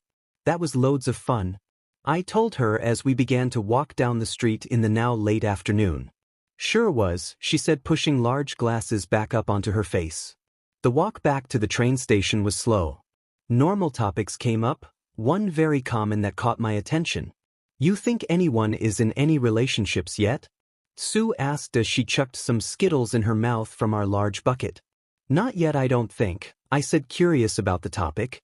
I know some people will get together though. It's obvious, she explained. I nodded in agreement. Yeah. Even though we are training to be heroes, I think it won't get in our way. 𝗬𝗪 smirked a little before saying, who do you ship? I put my finger to my chin like I was thinking. Possibly Kyoka and Kaminari. I said, thinking about how the two talk to each other in class. I agree, 𝗬𝗪 said before we reached the train station. You like anyone? I asked 𝗬𝗪 as we made our way to the gates to our platforms. I'm not really sure yet. I know you like someone though, she said, looking at me. I thought we were gonna drop this, I said, looking to the side while poking my tongue out. Anywho, thanks for today. I had tons of fun, 𝗬𝗪 said, smiling as she moved her glasses onto her head as I did the same. Me too. See you on Monday? I asked, knowing the answer. Defiantly, she said before we parted ways, waving. One thing that stuck in my head that day was 𝗬𝗪 constantly hinting at me and Izuku being more than friends. I don't see what she is on about. I got on the line that would take me the other side of the city. I would meeting up with Izuku to check out the pop-up shop. It felt cool to be able to hang out with him whenever we felt like it. We didn't need to plan anything, just send a few texts. I've only really ever done that with Katsuki, so it's nice to have more friends. As the subway pulled up to stop, I quickly jumped off and ran with my backpack full of stuff to where I told Izuku where we would meet. My large sunglasses sat on top of my head and my candy necklace hung around my neck, tickets still sticking out my pocket that I didn't use as the sun was around an hour from setting. I already knew that we wouldn't just be seeing the store, but probably also hanging out. I quickly sent my mum a message so she knew I would be out later than expected. As I was walking, I was looking down at my phone. Not seeing what was ahead of me, I ran into a pole, banging my head. I fell to the ground as I rubbed my head. Y/N. Are you okay? I had a familiar voice as it neared me quickly. Why yet? I said, looking up slowly to see the green-haired boy in front of me. If this was anyone else, I would probably be really embarrassed. He held a hand out me to help me up as his face flushed scarlet. I took it gratefully as I got back on my feet. I felt myself heat up at his blushing. So, want to go TT to the store? He asked as I shook my head to gain focus. Of course, I said, looking down as we began walking. The warm breeze blew against my face, blowing my hair slightly. I could feel Izuku's eyes burn into the side of my head, trying to catch my eye. How had I possibly known this boy for a month? It feels way longer. Because every day feels longer when he's there. The silence between us was nice. This was until we approached the store at the top of this hill. Our eyes lit up as we began running. Turning in, we saw all kinds of stuff. Hero stuff was everywhere. Glass cabinets full of information and figurines. All kinds of posters and books for world-famous heroes. Hey Izuku, over here. I dragged him over to a part with the pussycats and we saw Ragdoll. Awisami. I squealed, fangirling like crazy as Izuku laughed at how cute I was being unintentionally. I picked up a small Ragdoll doll from the bench, hoping to get it for our presentation. Once I saw the price, I dropped it as it lightly bounced off the floor. No way. No way do I have that kinds of cash. I screeched before I held my face in my palms. I would have kept it too. I mumbled before feeling a hand on my shoulder. Don't worry about it. I'm sure everything will work out, he said, giving a weak smile as he lightly blushed. I felt a blush rising on my face too as he was so close to my face. We looked around a little more as Midoriya freaked out when he saw the All Might section. It looked like a shrine for the #1 hero. I smiled at him as we made our way out. That was so cool. Don't you agree, Dash? I turned to see him not there. Izuku? I asked, hoping he would respond. I'm here, he called back as he tripped over his own feet running to me. You good? I asked as he regained balance next to me. Why? Just looking at something was all, he said, avoiding eye contact as I smiled in return. You know what, we should head over to the beach, I told him, not wanting to leave. It seemed that he didn't want either, so he nodded. I stood looking off into nowhere for a minute as I grabbed his hand and dragged him along. The walk to the beach wasn't too far considering that we lived in Japan, where there are tons of people and buildings everywhere, and anywhere that wasn't a city were rice farms. When we reached the beach, I quickly kicked off my shoes and threw them over by a beach hut as I ran down, gesturing him to follow. He did the same and chased me down. I felt the sand kicking up the back of my legs as I ran up to her. Quickly, she began to tease me by keeping on running. I continued my chase, determined to catch her. As we began to reach the water, I was right on her tail. This was all until she suddenly stopped, making me knock her and myself over into the ocean. I looked up and at each other before erupting into laughter. She splashed me for knocking her over as I did the same back. This turned into a full water fight. I saw her grow tired as the sky turned appealing shades of purple, orange, and yellow. I saw her stop as she sat down in the water and looked up at the setting sun over the horizon. I sat down next to her to take in the breathtaking sight too. I saw her eyes trail from the sky to me, making me flushed. I couldn't help myself. This is nice, I said as I continued to watch the sky. Well, every moment is magical when I'm with you. So I guess that explains a lot, she said, a small smile forming on her face. I wanted to dunk my head underwater and scream at how cute she was, but I didn't. I just did the head dunking part to cover how hot my face was. God, her choice of wording was always getting me. So Izuku, she said as I looked back at her, calming myself down. Maybe we should start thinking about finding Ragdoll for our presentation. You know, the whole news report video we are going to make, and we plan to interview Ragdoll herself. She said, snapping me from my thoughts. Right? We really need to start thinking about that. Soft snoring filled the room thanks to me around noon. Being a Sunday, I had no plans than to sleep all day really. Well, that's what I thought at the time. Bang bang bang. Open up before I explode you to bits. A gut-wrenchingly loud voice came from outside my bedroom window, causing me to jump out of bed in fright. When I looked over and saw who was at my window, I sighed before flopping to the floor and closing my eyes once more. I didn't feel like dealing with Katsuki and his bullshit today. Plus, I was still really tired even though it was midday. As I remembered in that moment though, I didn't have a choice than to go with him. I got back up and stuck the middle finger up at him before going inside my closet to get changed. At this point, I was sprinting to save my butt from being singed.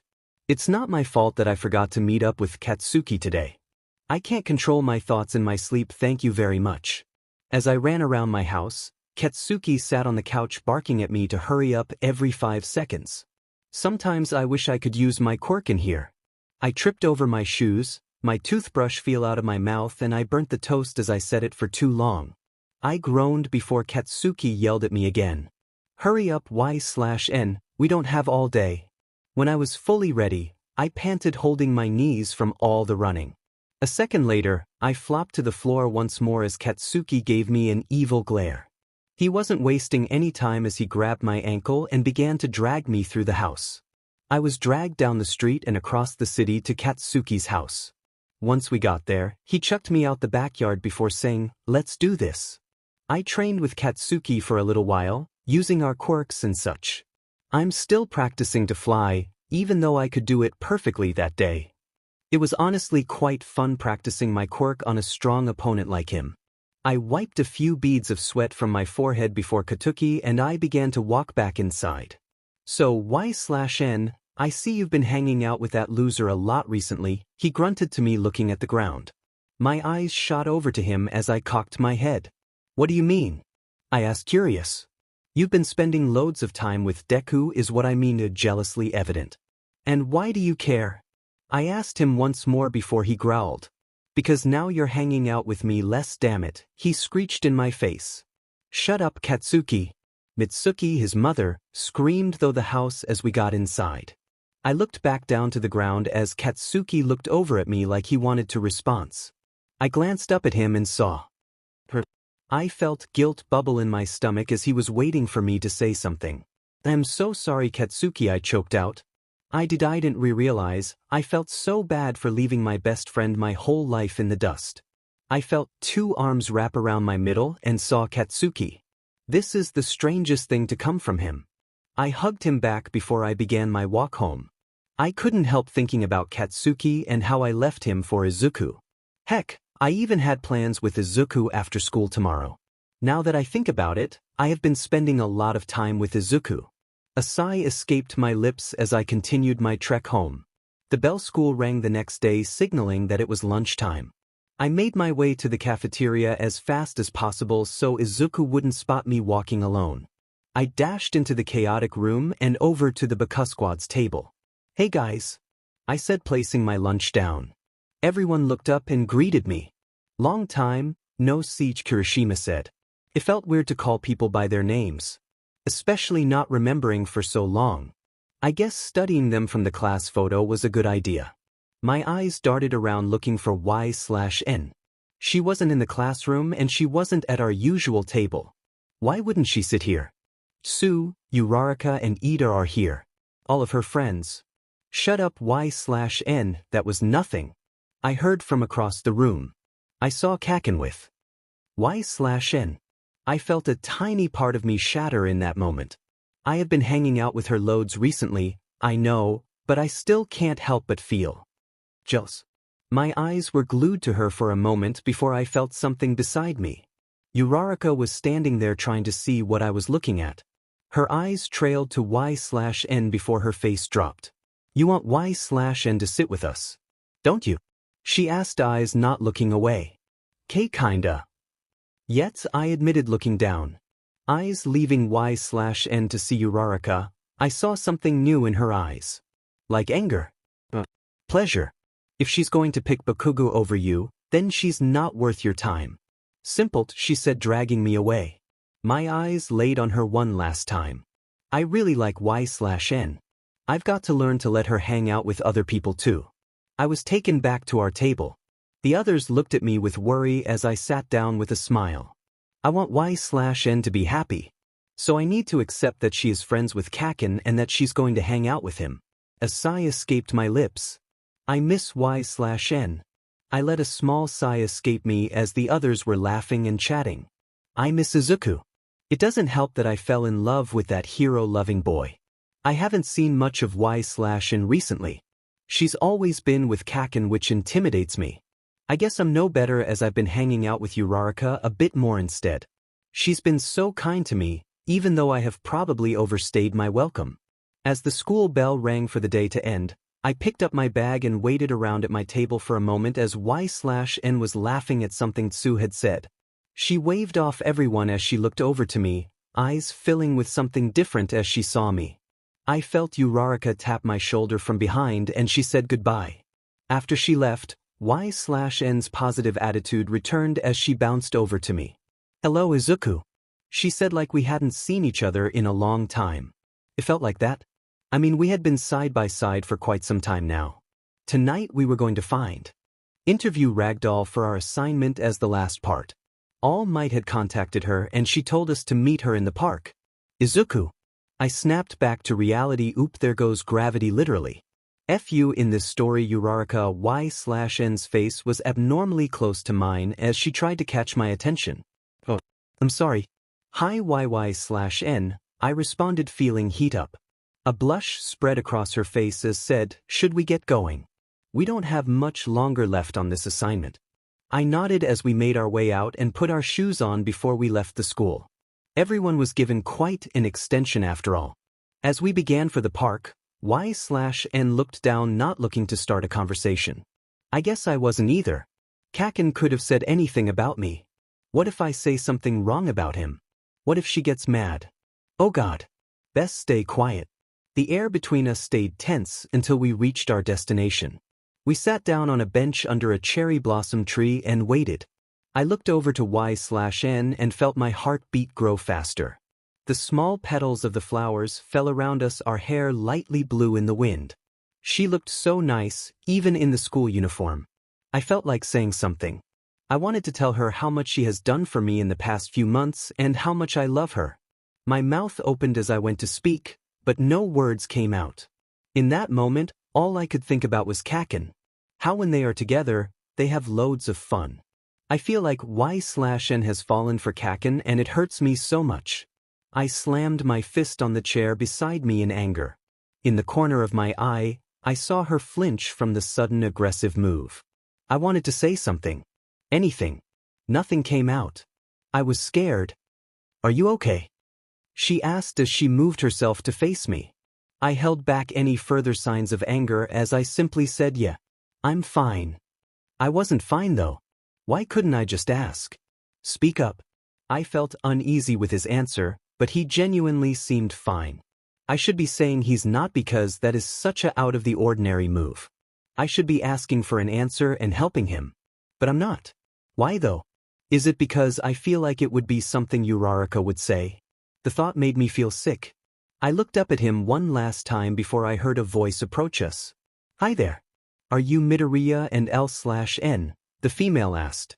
The lady had long blue hair and yellow pupils. "This must be Ragdoll." "Yes, we are." I stood up and held my hand out. "I'm 𝗧𝗪𝗢/N. This is my friend Izuku Midoriya." I held my hand out for her to shake it. The words felt sour on my tongue, but I didn't want him to get the wrong idea. Friend. Without a moment to waste, we interviewed who we later found to be named 𝗎𝗪𝗪𝗎 about her hero life. During the interview we asked her how she lost her quirk.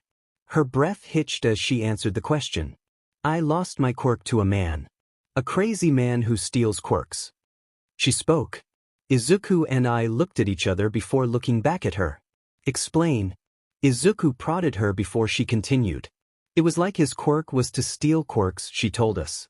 Izuku began to mumble to himself before her got louder and started to explain how it's impossible. I giggled at this cute trait of his while 𝗎𝗪𝗪𝗎 looked confused. She just continued saying how he said that he planned to be the most dangerous villain in the world. This sent shivers down our spines. "Thank you for today, Izuku," and I spoke in union before bowing a thank you. She chuckled before letting us know it was no trouble. I'm not really doing much now that I have no quirk, she beamed at us with a large crazy smile. When we walked away with the video, things stayed quiet. This was all until Uraraka and Katsuki ran over to us. I felt myself visibly shrink away from Uraraka's glare while I heard Izuku audibly grunted.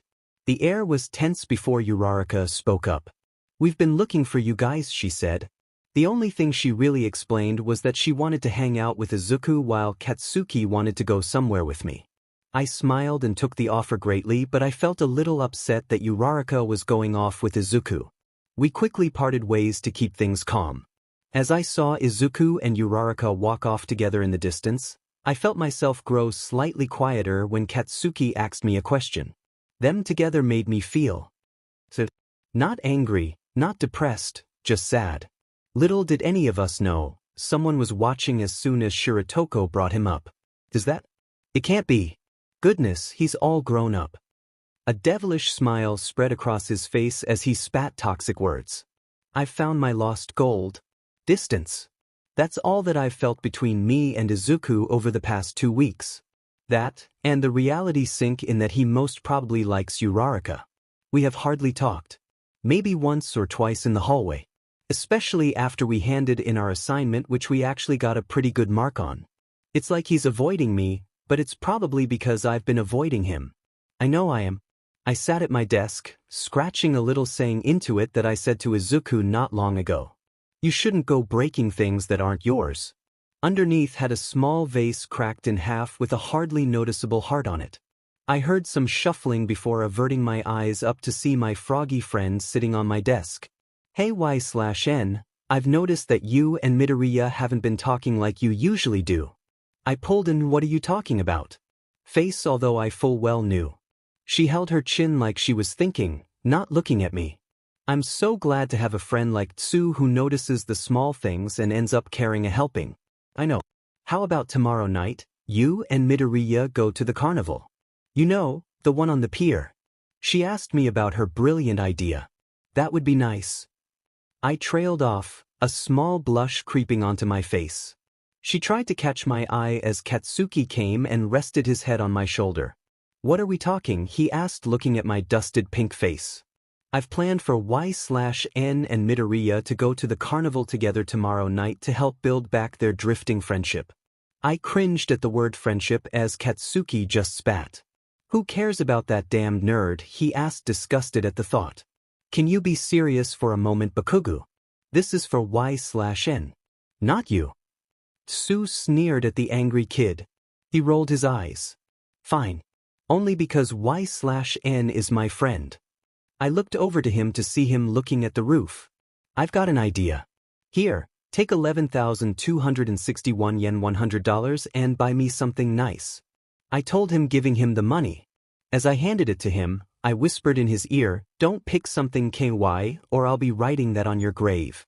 I moved back and he rolled his eyes once more. Fine dash, he was cut off by me, engulfed him in an embrace. Thank you. I screeched as he just looked forward, frown lot leaving his face. As I walked into the classroom in the morning, the first thing I saw was 𝗧𝗏 blushing like an idiot while hugging Kaken. I felt my BLD boil as I left out a growl. I walked past and saw 𝗧𝗏 open her eyes to see me before we made contact. We stared at each other like we were dumbfounded as I made my way past them to my desk. I sat down and got my books out, not wanting to look at 𝗧𝗏 again in case if I let myself get angry again. Come on, Izuku. Remember, she's friends with Kaken. Just get over it. As I walked off the school grounds, I saw 𝗧𝗏 began her walk home. I quickly called out her name, making her look up from the ground. She looked miserable. I ran up to her, not wanting to keep this distance any longer. Plus, it would be best to break the ice now and make tomorrow less awkward. When I caught up to her, she wiped any sadness off her face and pulled a timid, yet adorable face. 𝗧𝗏, she spoke. Over time, her voice had become quieter and more high-pitched. Only ever so slightly, though. Very different to her cheerful, fearless personality that she had before. We stood in silence for a minute before I spoke up. Walk and talk. A smile crept onto her face as she looked back down. I would love to. He began walking home as we generally talked. Though there were a lot of silent breaks though. Want to take a different route? I asked her as we reached a fork in the path. She looked up at me confused. A longer way around to the train station so we can talk longer. I explained. Okay, she let out in a whisper by accident as we began to walk the path into the leafy, small forest. It was usually abandoned this way because it was so peculiar to have a miniature forest in the middle of Japan, but I didn't mind. So, who have you been hanging out with while I was gone? I asked him with curiosity. Oh, Ida, mostly 𝗎𝗪𝗢𝗢𝗢, he responded. Oh, I replied looking down to the ground, away from him now. I gripped my head as I felt myself start to grow hot, and not from blushing. Are you okay, 𝗎𝗪𝗧𝗏𝗛? You look sick, Izuku asked as he moved closer to me. Why yeah? I'm fine, I said, biting my lip, feeling my eyes grow watery. Don't cry, damn it. My sobs began to grow louder as Izuku's voice began to grow more muffled. I felt strong winds begin to pick up as a single tear began falling down my face. I curled my hands into fists as I tried to stop any more tears. Izuku grabbed me to make sure I didn't fall from the winds. I took a large breath in and slowly blew it out as I felt myself calm down. I couldn't get worked up right now. Not while he's here. As the wind slowed to a stop, I felt Izuku's grip loosen. What was the dash? It was my quirk. I cut him off. My body will control gases for me if I'm experiencing strong emotions. It can't be helped, I explained before he would start asking billions of questions. What were you feeling then? He asked. I looked at him like he was the dumbest person I had ever met. I am really tired is all, I said before gripping my head one last time, trying to shake the topic off. He looked at me with worry. He went to speak, but he stopped and shut his mouth before I lead us to continue walking. Not long later, I feel myself stop. Something was grabbing my head. Like a large hand. Izuku stopped and turned to me, his eyes wider than I ever thought. They filled with fear. I was slowly turned around to see a large floating person is a large black cloak. I filled with panic as I went limp from fear. Little did I know this encounter was going to change the path of my career for the worse. Looming over man was a large black cloak. I couldn't tell who the person or thing was, but all I knew was that I was scared. I choked out sounds trying to speak, but nothing came out. My face covered in horror, his grip tightened on my head as the wind picked up from my intense levels of fear. A moment, we were shot up into the air before I heard him let out a menacing laugh. I felt a sharp pain strike through my head before I screeched in pain. It felt like he was sucking the life out of me. I lifted my arms and tried to claw at the hand, and I kicked my feet. I felt the hot tears stream down my face. I didn't know what to do. I couldn't do anything except for go limp. The last thing I remember besides screaming and crying was wailing for Izuku. Izuku. Help me. I didn't know what to do.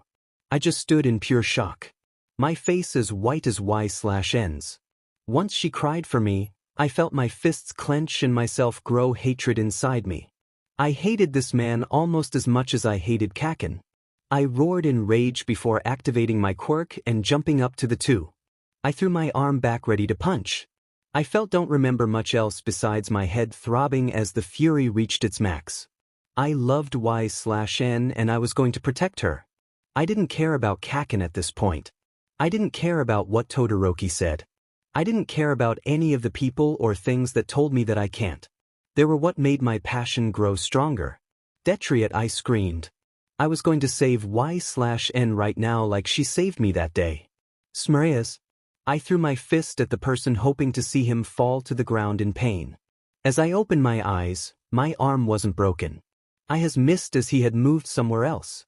I got back up after I fell to the ground and threw another punch. Smriawash. Once again he dodged. I kept throwing attacks trying to get a hit. 𝗎𝗪𝗧𝗏𝗛 screams brought tears to my eyes as I tried again and again. Once I finally laid a hit on him, my arm went right through him. What? Was this guy invincible? I kept trying to hit him, only having my arm keep going through the ghostly figure. Once he was done, he dropped her. I quickly ran to catch her so she didn't have any impact with the ground.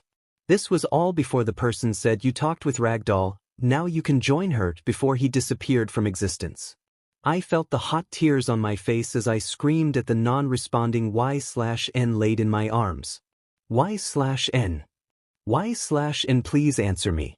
𝗎𝗪. I felt some strange thing up my nose as I slowly opened my eyes. I looked around before screaming. What? Where am I?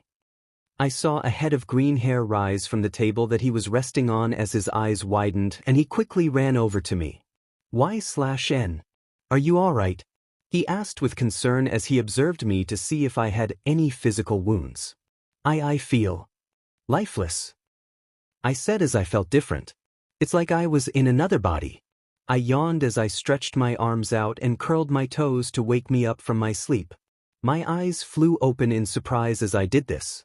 What the? I curled my toes and felt my pinky toe curl. I reached down for it as I felt it. There was a second joint that was never there before. In the corner of my eye, I saw shock cover Izuku's face. 𝗎𝗪. He slowly choked out. I turned my head to him in concern. I think I know what happened. What? I cut him off. He slowly explained to me how people with a quirk only have one joint in their pinky toe. People without a quirk have two. I felt panic rise up in my stomach. This couldn't be possible. I detached any tubes as I stumbled out of bed and to the window. I immediately tried to activate my quirk. I saw in the corner of my eye, Izuku was starting to tear up like me. I kept trying to activate my quirk as I cried louder. And no. I mumbled. I can still be a hero, right? I turned to Izuku as I grabbed his collar, tears streaming out my eyes. 𝗎𝗪. He pulled me into a tight hug as I cried into his chest. I can still go to you. With you. I heard him stumble for words as I wailed out loudly. He let go and helped me shoulders, looking me straight in the eyes. Yes, you see, can 𝗎𝗪. We just can't tell anyone. He told me after he wiped his eyes. I let out a small nod as we stood there, in each other's embrace once more. That night I had a dream. 𝗎𝗪's wails still filled my thoughts. In my dream, I walked down a hospital walkway like yesterday. This time it felt different though. Gloomy. As I reached the end, a doctor told me the worst possible thing. I'm sorry, young one, but your friend has passed. I cried for days after that. Everyone was. School wasn't the same, nobody talked much. The world was visibly more gray. Everyone looked sluggish. I couldn't do this anymore. I got up and left school and went to the graveyard. I finally found hers as I stood over it and looked down at it. Why did I decide to come here? Soft sobs came from me as I mumbled out, I'm sorry I couldn't help you like you helped me. I really am useless. I woke up and saw there was a puddle on tears on my pillow. I could never imagine 𝗎𝗪 not being my side in the real world. The next day at school went pretty slow. Izuku and I kept all suspicion low so no one would know that I was currently quirkless. Lucky for me, we had to near no practical work today. What I was excited for though was what was to come after school. Once school was out, I ran as quickly as possible to Katsuki's house to see what he picked out for me. I arrived at his house to find him already home. Knocking on the door frantically, I knew that I needed to be quick. Answering the door, he looked at me before inviting me to come inside. Sitting on his bed, I watched him pull out the dress. Are you serious right now? The dress would remind you of explosions with the patterns and the everything that was attached to the garment. I'm having a night out with Izuku, dumbass. Not you. He just grunted before saying, take the dress or go naked. See if I care. He crossed his arms and looked elsewhere, clearly cross. I sighed before picking up the dress and patting Katsuki on the head. Thank you. He shook his head to get my hand off before I made the terrifying trek home. Excuse me. Move please. I've got something important. People saw my rush and saw the dress incisively moving aside, being the polite society we were. After arriving home, I quickly put on the dress, loving how it looked. It fit well and looked nice, but casual. You could think of it as either really happy with your clothes, you ran off to the bathroom to put on any accessories and light makeup to cover anything needed. What's the special occasion? My mother asked as I ran back past her to get my shoes and bag, seeing as it was already beginning to grow dark. Nothing too special, just hanging out with Izuku. Mother rolled her eyes knowing this was not normal where for just to hang out. I rushed out the door to avoid any more questions and started making my way to the beach. I felt really self-conscious, but I reminded myself to loosen up and have fun. The nagging question wouldn't leave though. It hurt to think about. As I arrived, I plucked my phone out of my bag and sent Izuku a message. He responded letting me know he was by the gate. Not wasting any time, I walked over as quickly as possible to be greeted to his bright smile. Our greetings were casual as we made our way into the carnival. It was now dark, making the light-up place look stunning. We started by going on a roller coaster to going through a haunted house. There were some other crazy rides thrown into the mix that I can't remember. I think it was the most fun I've ever had. We bought some candy floss before finishing the night on the Ferris wheel. Seems simple, right? Sit down and slowly go in circles a few times. That's what I thought it would be, alongside a little banter with Izuku. As we sat in the cage, the world slowly grew smaller below us. Looking over to my side, I saw 𝗎𝗪𝗢𝗏 looking down in awe at the sight. Goodness, she looked cute right now. Before she caught me staring, I looked back down at the ground as a small blush spread across my cheeks. There was silence between us until she spoke up in merely a whisper. It's appealing, right? I saw her eyes looking into the side of my head, trying to catch my attention. I looked over and saw her small smile and warm eyes looking right back at me. It sure is, I responded, trying to hide the pink on my cheeks. Before I knew it, she pulled us into a selfie. We held up peace signs before she took the shot. We must have hundreds of selfies of us doing that. I saw her look down at her phone as she looked at the photo. I looked over and had a look too. I like that one, I told her as she started scrolling through her photos. I feel like I've seen one the exact same before. As she swiped, I saw more and more pictures of her and Kaken go past. I felt myself growing sad. Sad that I had let her get away for so long. Sad that I wasted time that I could have spent with her. Before I knew it, everything was going through my mind. From what Todoroki said that day to every time I got angry seeing Kaken with 𝗎𝗪𝗢𝗏. I felt myself speak before I thought. So I see you've been hanging out with Kaken a lot recently. Immediately I saw her face cover with shock and worry. Oh. Yeah. She spoke quietly, being the introvert she had become. I felt confidence grow inside me after that. I had to keep going. Why is that? I asked, fully facing her now. Because he's my friend, she trailed off, looking at her twiddling thumbs once more. I had to know what she was thinking right now. Do you consider him more than a friend? I asked, making quotation marks with my fingers. She immediately looked up with pure disgust and shock on her face. What? Of course not. Where would you get such a silly idea? She asked, speaking louder than usual. I looked down at my thumbs for a moment in shock myself. This couldn't be. So she didn't like Kaken. So I've been overreacting. I didn't know what to say or do. I didn't know what to do, so I did the first thing that came to my mind. I felt more confident in myself more than I ever have. I looked her in the eyes before speaking. 𝗎𝗪𝗢𝗏, ever since I met you, I've felt more outgoing. More confident. You've always made me smile even when I doubted myself. I can't thank you enough for that. A blush crept onto her face as she looked away, bashful. Oh, it's nothing really, she said, giving a small smile to the ground. No 𝗎𝗪𝗢𝗏, I told her as I grabbed her hands, making her look at me. I think it's something. As I looked into his eyes, I felt butterflies flutter around in my stomach. My face turned red and I felt myself try to submiss away from this attention out on instinct. He held my hands with confidence though, and didn't let go. It looked like he had something on the tip of his tongue. Was he going to ask about Katsuki again? No, it can't be what I hope it is. What about you, Rarika?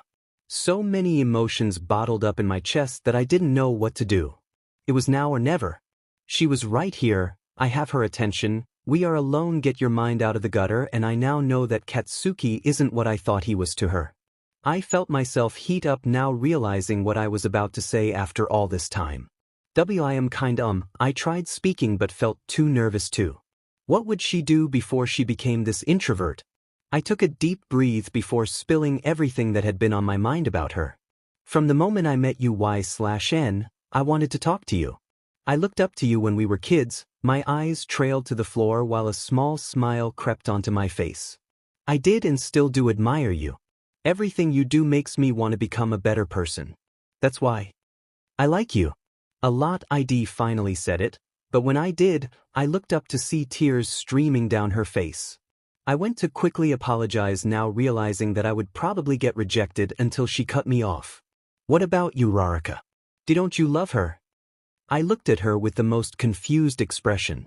Realization dawned over me before I quickly told her, Uraraka and I aren't a thing. As much as she thinks we are, we're not. Looked up to me with the largest eyes ever, as if waiting for me to speak again. That's when I knew exactly what to say. 𝗎𝗪𝗢𝗎𝗪, will you be my girlfriend? I lunge at him, enveloping him in the biggest hug.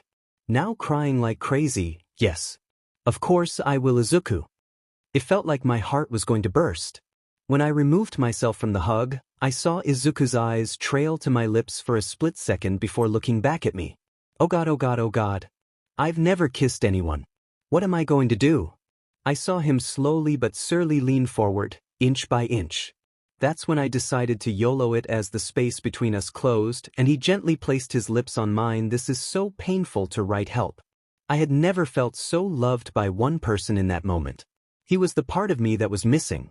It didn't last long, as I could tell he was just as nervous as me as he pulled away, blushing like an idiot. I giggled as I wrapped my arms around his neck and hugged him again. We looked over the bright, colorful carnival below us out to the ocean. It looked like the water had little stars in it. I love you so much, 𝗎𝗪. Never forget that, Izuku said in a soft, low voice.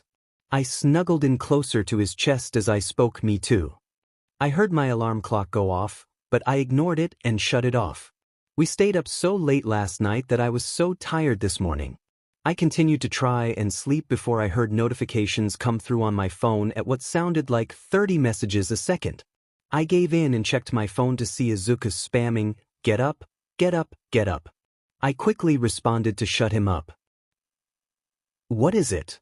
I'm really tired, TT. School, FFS, love you too? I saw that I had near no time as I jumped out of bed and quickly got ready for school. I wouldn't have turned up till noon again if it wasn't for him. Thank goodness. Once I was fully ready, I figured I'd arrive on time if I tried flying. I attempted to activate my quirk once I got outside before remembering. I sighed as I began to walk. This was seriously getting annoying not having a quirk. We're going to need to do something about this, and fast. Upon arriving, I read the clock and read that I was 10 minutes late. Wonderful. I quietly slipped into class before seeing that I wasn't late. I saw Izuku before I ran up to him and tackled him into a hug. Hi, super amazing, cute and loving boyfriend, I said as he was trying to breathe through my grasp. Was all he chalked before I let go. I sure hope that Uraraka Beach was listening. I didn't even need to turn around to know that Ishido was giving the biggest smirk. Did I hear correctly? Was all she said, cupping her hand next to her ear as if she couldn't hear. Izuku blushes profusely while I just stuttered out, WWIMUMAH. Immediately she jumped up on the desk and screeched. It's official, guys.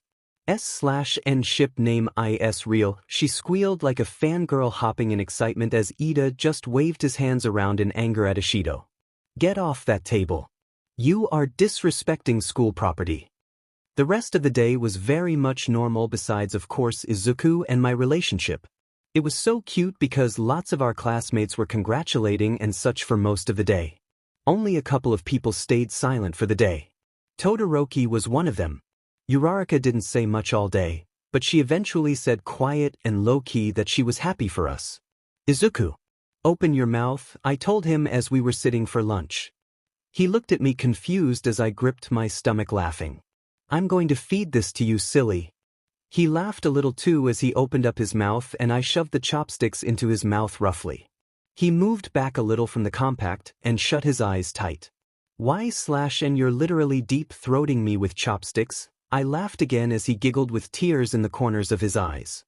I saw this in a fanfiction, so this is what we're supposed to do, right?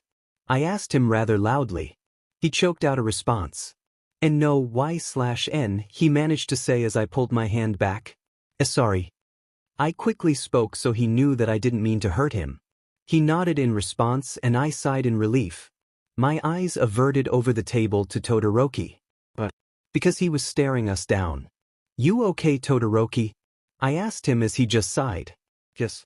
I'm quite fine, he told me without much enthusiasm. Strange for him to be so down. Are you sure? You don't look like yourself. He forced a small smile onto his face as he looked up at me. I promise I'm fine, 𝗧𝗪𝗢𝗢, don't worry about me, I returned the smile as I looked back over to Izuku. What could be making Todoroki so down? Hey 𝗧𝗪𝗢𝗢, he spoke up as we were walking home. Yeah. I responded looking over to him as we walked. He paused for a minute as we continued to walk.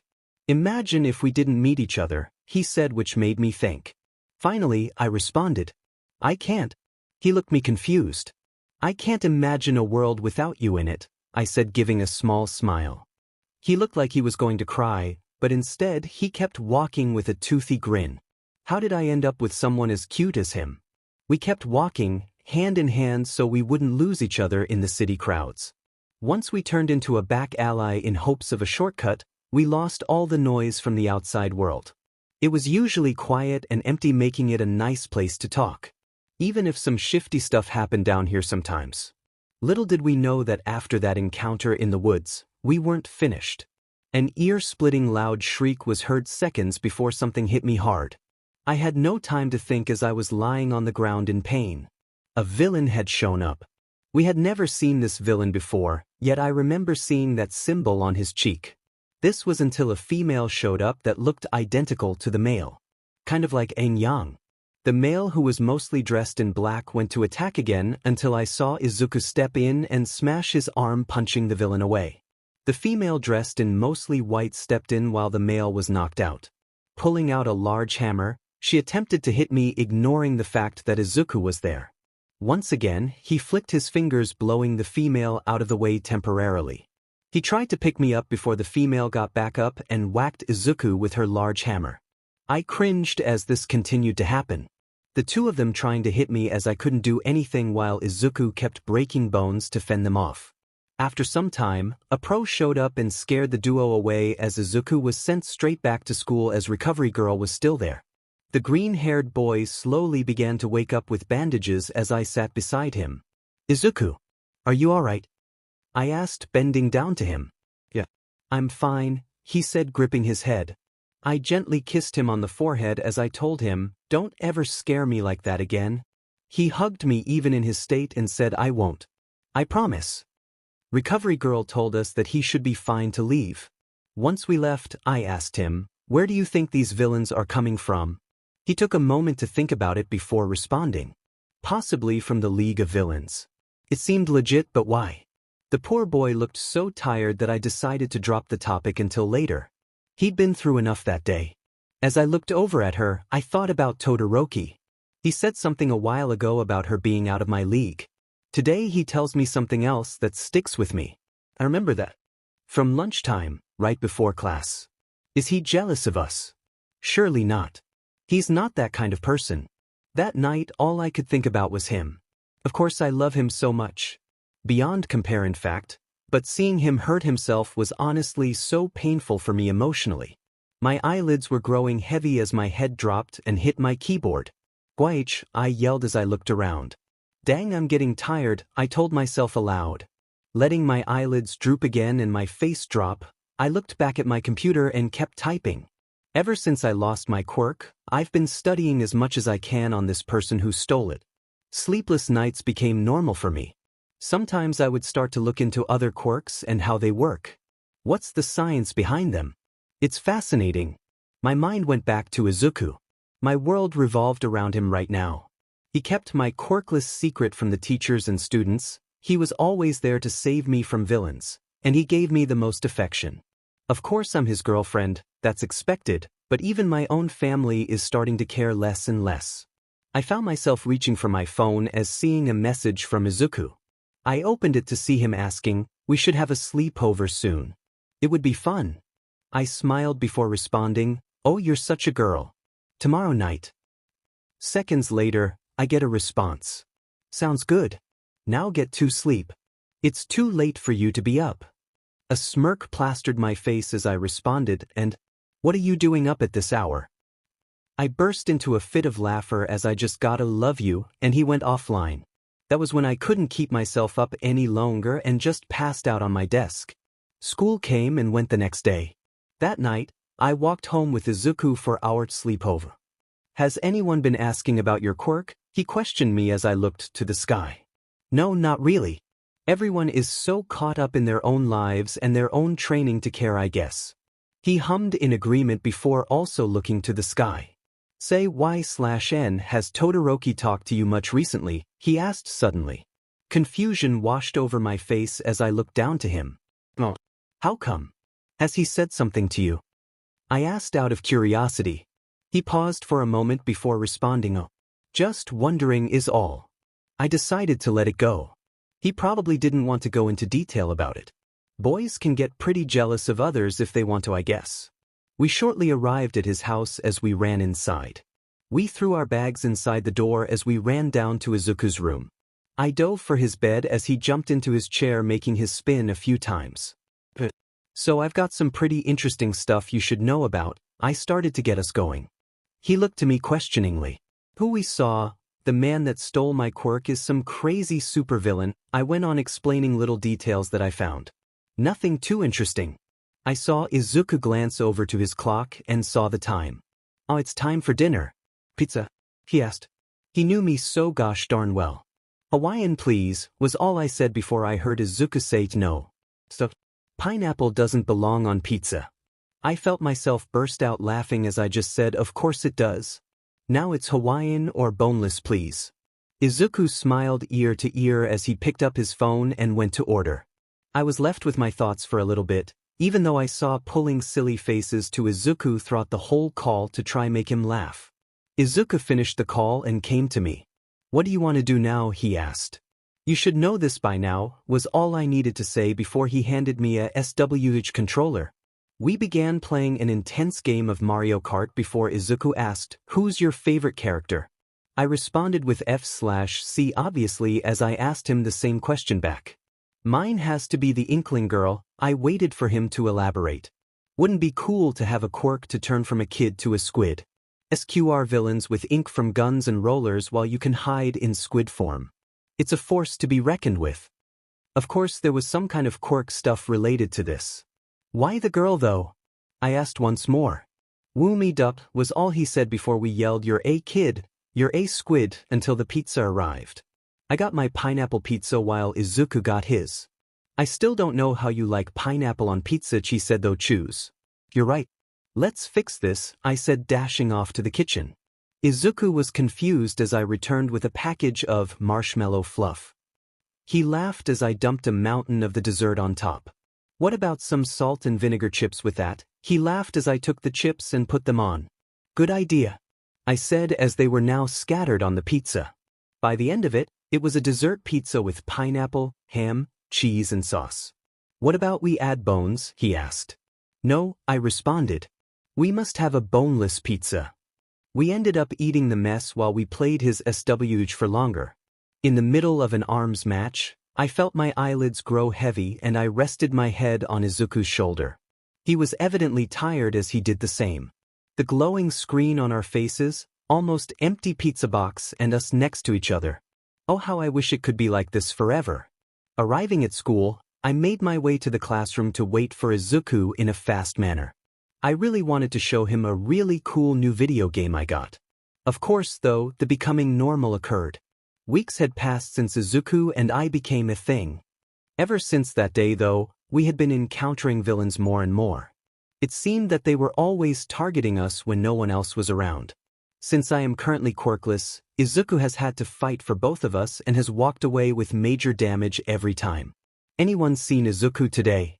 I asked while I stood by his desk. Everyone turned to me as Mr. Aizawa walked in. He's staying home today to rest. His whole body is damaged, he told me as everyone went back to what they were doing. Sighing, I sat down for class. All day, my mind wandered over to Izuku, reflecting on generally everything over the past few weeks. He was constantly hurting himself for me. What if one day he permanently damages himself? I don't want to be the one to ruin his dream. As I lay in bed, I consider going to school despite my mother's denial.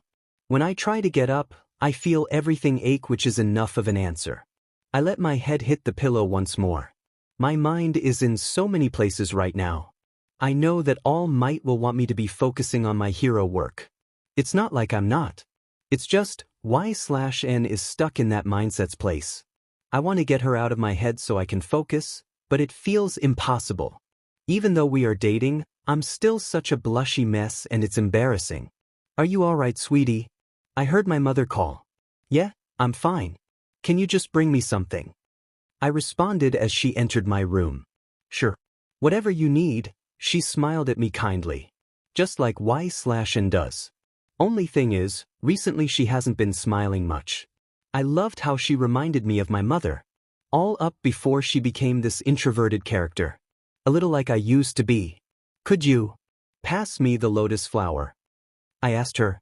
It was her appealing glass lotus flower that 𝗧𝗪𝗏 had given me recently. We were at her house talking about her experiments. You could use your quirk to blow away the dust, I told her. Her shelves were filthy with dust because she hadn't cleaned them in a while.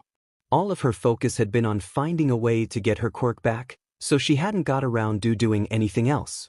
She sighed as I said that, which snapped me. Back to the reality that she had no quirk as of now. I'm so sorry, I began before getting cut off. You know what? She asked as she went over to another one of her dusty drawers. Out came a glass lotus flower. She blew a layer of dust off it with her breath before facing me. This is a lotus flower. You know what they mean? She asked while she held the object to her chest. Not really. I responded. Imagine a murky, dark pond. Say that's all the bad that is going on right now. Now imagine seeing an appealing flower bloom in the middle of it all. The flower represents the good that will eventually bloom above all the bad. I nodded my head at the deep meaning behind the flower. Next, she passed it to me. I want you to have it as a reminder. My mother gave it to me when I was last in doubt. Passed down for so many years. The reason it's here is because everyone it's been passed down by has pulled through the bad. I hope it does the same for you. I smiled as I held it. A reminder for us, I told her. Back to the present, my mother handed me the flower. All she knew was it was a gift from 𝗧𝗪𝗏. She knew nothing more. You'll see her tomorrow, Izuku. Also, don't overtrain yourself again when you get back to school, and at that, she left me in peace. When I looked down at the flower, I went over everything that was happening. All of those villain attacks that put me in this state, that creepy man stealing 𝗧𝗪𝗏's quirk, Todoroki. We know why. And of course me almost plummeting to my death, but 𝗧𝗪𝗏 swooping in like a real hero saving me. It's been one hell of a few months. 𝗧𝗪𝗏 has been such an important person in my life, and it all started with me falling. What a crazy thought. My mind ached from such horrible thoughts that had been filling it recently. Going to school was going to be so painful. I did my usual morning routine for school. When I began brushing my hair, I looked at myself in the mirror. God, I'm such a loser, I mumbled aloud. What was that? I had my mother call through the house. Don't worry. It was nothing. I called back before dragging myself out the house and to school. When I arrived, I was greeted to a large hug. 𝗧𝗪𝗏. I missed you so much, Izuku said to me as he dug his face into my shoulder.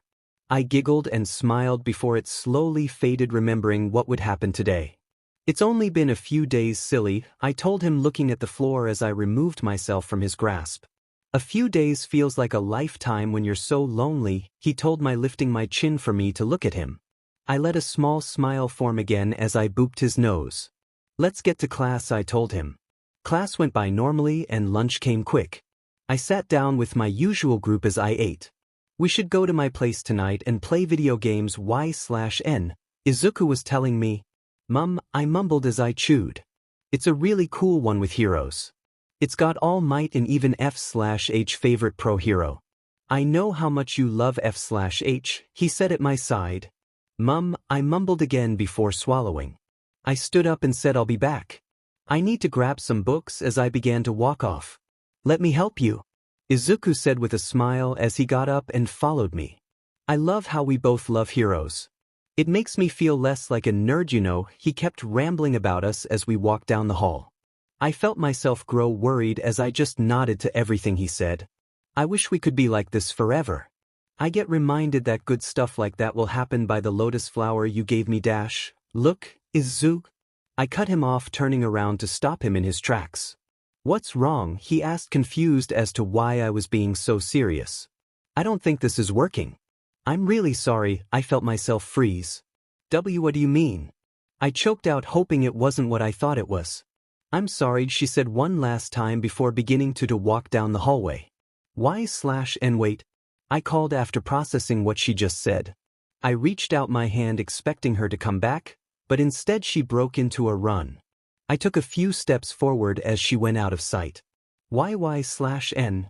After that, everything became quiet between us. I struggled not to glance at her in class. When I did though, I tried to read her face. Sadly though, it reflected nothing. What did she mean by, this isn't working? Did she really just not like me anymore? Did I grow boring? Maybe I was annoying. What if she liked someone else? Oh, how Todoroki was right. When I looked over to him, all I got in response was a look of confirmation. Is this what he wanted? Why though? It can't be true that he is jealous. I won't accept it. After a while, we were told to go outside to do some Quirk training. 𝗧𝗏𝗏𝗏 suddenly came up with some kind of excuse as to why she couldn't do it, but Mr. Aizawa wasn't buying it this time. You have had doctor appointments every time we have had Quirk training for the past month. Care to show some proof of these appointments? He asked her. She had nothing to respond with. It didn't take long for Mr. Aizawa to work out what was going on. The fact that she didn't have a Quirk. I'm going to need you to go to the office with your stuff, Miss L/N, he told her. Why is that? She responded, her voice trembling. You're expelled, he said bluntly. Gasps came from everyone, especially 𝗧𝗏𝗏𝗏𝗏. I saw her bottom lip quiver as she slowly turned, a single tear falling down her cheek as she went for the classroom to collect her stuff. In that moment, I wanted to go hug her and reassure her everything was going to be okay. Although we weren't technically dating anymore, I still ran over and did just that. Her head rested on my shoulder as she let all of her emotions out. I knew this would happen, she whispered through her sobs. I rubbed circles into her back as I reassured her that everything would be all right. It's all right. No matter what, I'll help you get your Quirk back. She smiled at this as she slowly let go and began walking away. Before she disappeared, she left a little smile over her shoulder. For me only. When I got home that night, I sighed as I sat down. I sat in my room where I could be alone. After I replayed the events that had happened that day, I felt myself begin to tear up. Then I couldn't help myself. Tears were escaping my eyes quickly as my sobs were loud. Me. I lost one of the most important person in my life all in one day. It was one thing for us to break up, but for her to get expelled too. I'm hardly going to see her anymore. My eyes drifted over to my desk. I wiped the tears from my eyes so I could see. A shiny little flower sat there. I picked it up and chalked on my sobs. Everything will come good soon, I told myself, sniffing as I held the fragile gift close to my chest. A few days had passed since what happened. School had felt so lonely without 𝗧𝗏𝗏𝗏𝗏 around. I felt my stomach twist every time I thought of her. The thought of her turning her back. The thought of her leaving. Not just you, but also me. Now I'm here. Fingers trembling over send button on our text messages. I had typed up a message asking if she wanted to come over in 5. Maybe then we could look more into getting her Quirk back. I can't stay scared, I mumbled to myself before hitting the send button. Almost immediately, I got a response. Really? Awesome. I'll be there in 5, and she responded with. I felt myself relax knowing that she mustn't hate me too much. So I sat around waiting for her to arrive. When the doorbell went, I sprinted to get the door before my mum. I couldn't let her know that 𝗧𝗏𝗏𝗏𝗏 and I broke. Hey 𝗧𝗏𝗏𝗏𝗏𝗏, I said, letting her in. She smiled before saying, good afternoon, Izuku. Something about her seemed more held back than normal though. We sat down in my room and closed the door before the silence grew awkward. How's about we start looking online? She started getting out her laptop to save the awkwardness. It feels as like I hardly know her now. She started to browse as I looked at her clothes. Found a new school yet? I asked. She sighed. Oh, I don't plan to find a new school until I get my Quirk back. I'm going back to you. When I do. The bluntness sent a shiver down my spine. She was really serious about this. We searched for a little longer as I was on my laptop too. I didn't think you'd still want to talk to me, she said after some more time. I looked up to her. Of course I'd still talk to you. I promised you I'd help you get your Quirk back, and a promise is a promise. She gave a small smile before retuning neutral and looking back at her laptop. The next thing I said was a pure accident. Why did you leave me? I asked without thinking. Why I got expelled? Well, they told me having a Quirk one day but not the next was pretty suspicious. If you think this is some kind of game, I'd suggest you leave, they told me. Sucks, right? She explained. I mean, why did you leave? Like, me in particular. After I said this, she knew what I meant. She dipped her head a little before mumbling, not now. I felt myself grow a little angry. She was my everything and I was hers. One day we're happy and next she's not. I deserve to know. Tell me, I pleaded. Silence. Why/n, I said again. Not now, she told me again. Tell me why/n, I raised my voice. Not now, she yelled too. Why/n, tell me what I did wrong. I yelled back at her. I regret says that so much. I heard little sobs coming from the other side of the screen. Why/n, I was cut off. You don't get it. Do you? She yelled, looking up at me from her screen. Tears ran down her cheeks. I broke up with you for your safety. Every time I was with you, we were attacked by some kind of villain. You were constantly hurting yourself. Save me cause I could do nothing. I felt my stomach drop. I love you so goddamn much that I put my own feelings aside to keep you safe. I'm not letting you permanently hurt yourself over me. She continued. I don't want to be the one to ruin your dream, she mumbled through her tears. I stopped. Everything stopped. I didn't know what to say or how to react. I need to go, I'm so sorry, she said, standing up and running. Why/n, wait. I called as I chased her through the house and to the door. I watched her run down my apartment complex hallway and disappear around the corner. My heart hurt so much after that. My whole body struggled to move as I took myself back to my room. It hurt so much. She broke up with me to keep me safe. She returned the favor. My eyes went glassy as I put her laptop into her bag that she left behind. I lay in my bed looking up at the ceiling. I didn't know what to do or what to think. I shouldn't have got angry at her. I am the worst person. I looked to the side and looked at Y/N's bag. I should return this. Mumbling aloud, I got up and picked up the bag. Gaining motivation, I began to walk to her house. The walk took some time, but I got there eventually. I hesitated before knocking. All I had to do now was wait. Minutes felt like years as I stood there waiting for the door to open. Nobody answered after multiple attempts. My face dropped further than what happiness it masked before. It was useless. Everything around me felt a lot more darker. A lot more depressed when I passed it again on my way home. I was a mess honestly, and I didn't want to face my mother just yet, so I decided to take a detour and head to the Nara Dreamland. Y/N told me that she liked to go there and think. During the day it's empty, unlike the parties in the night.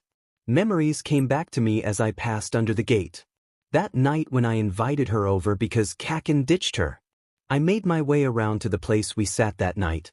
On the roof of that building. To my surprise, I saw a familiar girl sitting there. She didn't stop to look at me. Expression unchanging as I climbed up and sat next to her. We sat there for a while in silence, just enjoying the breeze and slowly setting sun. I felt something rest on my shoulder after some time. Looking over, I saw her rest her head next to mine. Nothing was said still. Nothing needed to be said. Just being here together in the silence was much stronger and heartfelt than any silly words.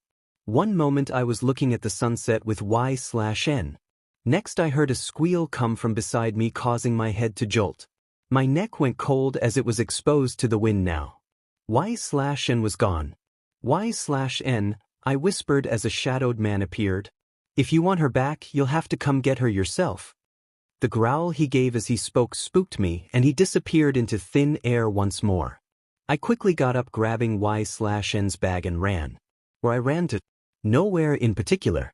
I just needed to get away from here. She was gone within the matter of seconds. There is no way I can take that man on by myself.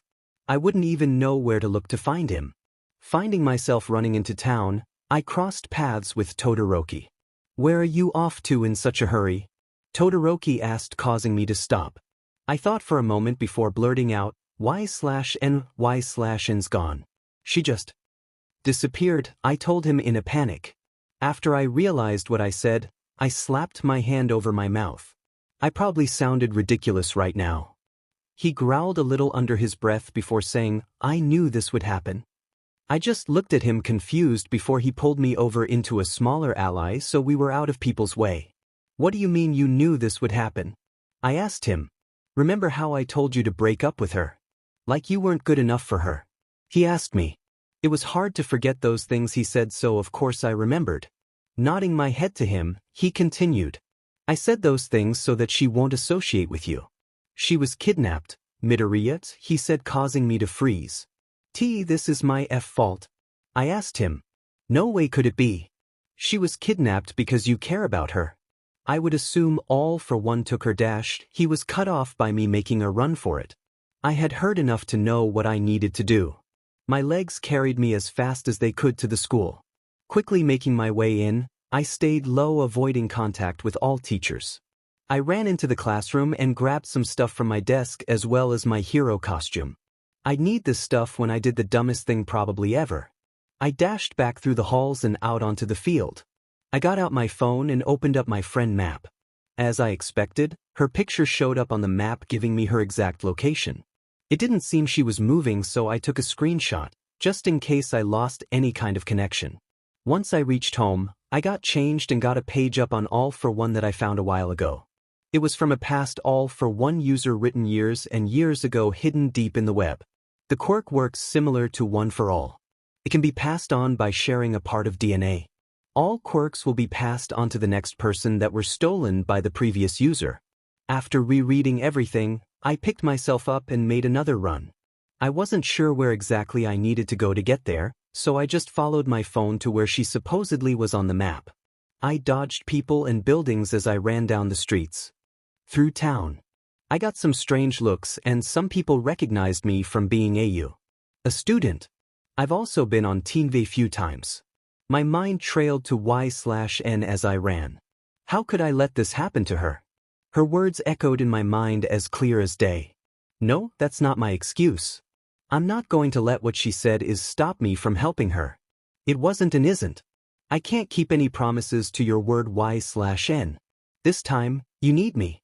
I was a little out of the city when I saw an old-looking barn. It was large and wooden, as if it were for an old farm. Even though we don't have farms this close to the city. I looked back down at the map one last time to see that this was where she was. I slowly stood out the front of the worn-down place, taking a deep breath. My eyes trailed to the broken lock.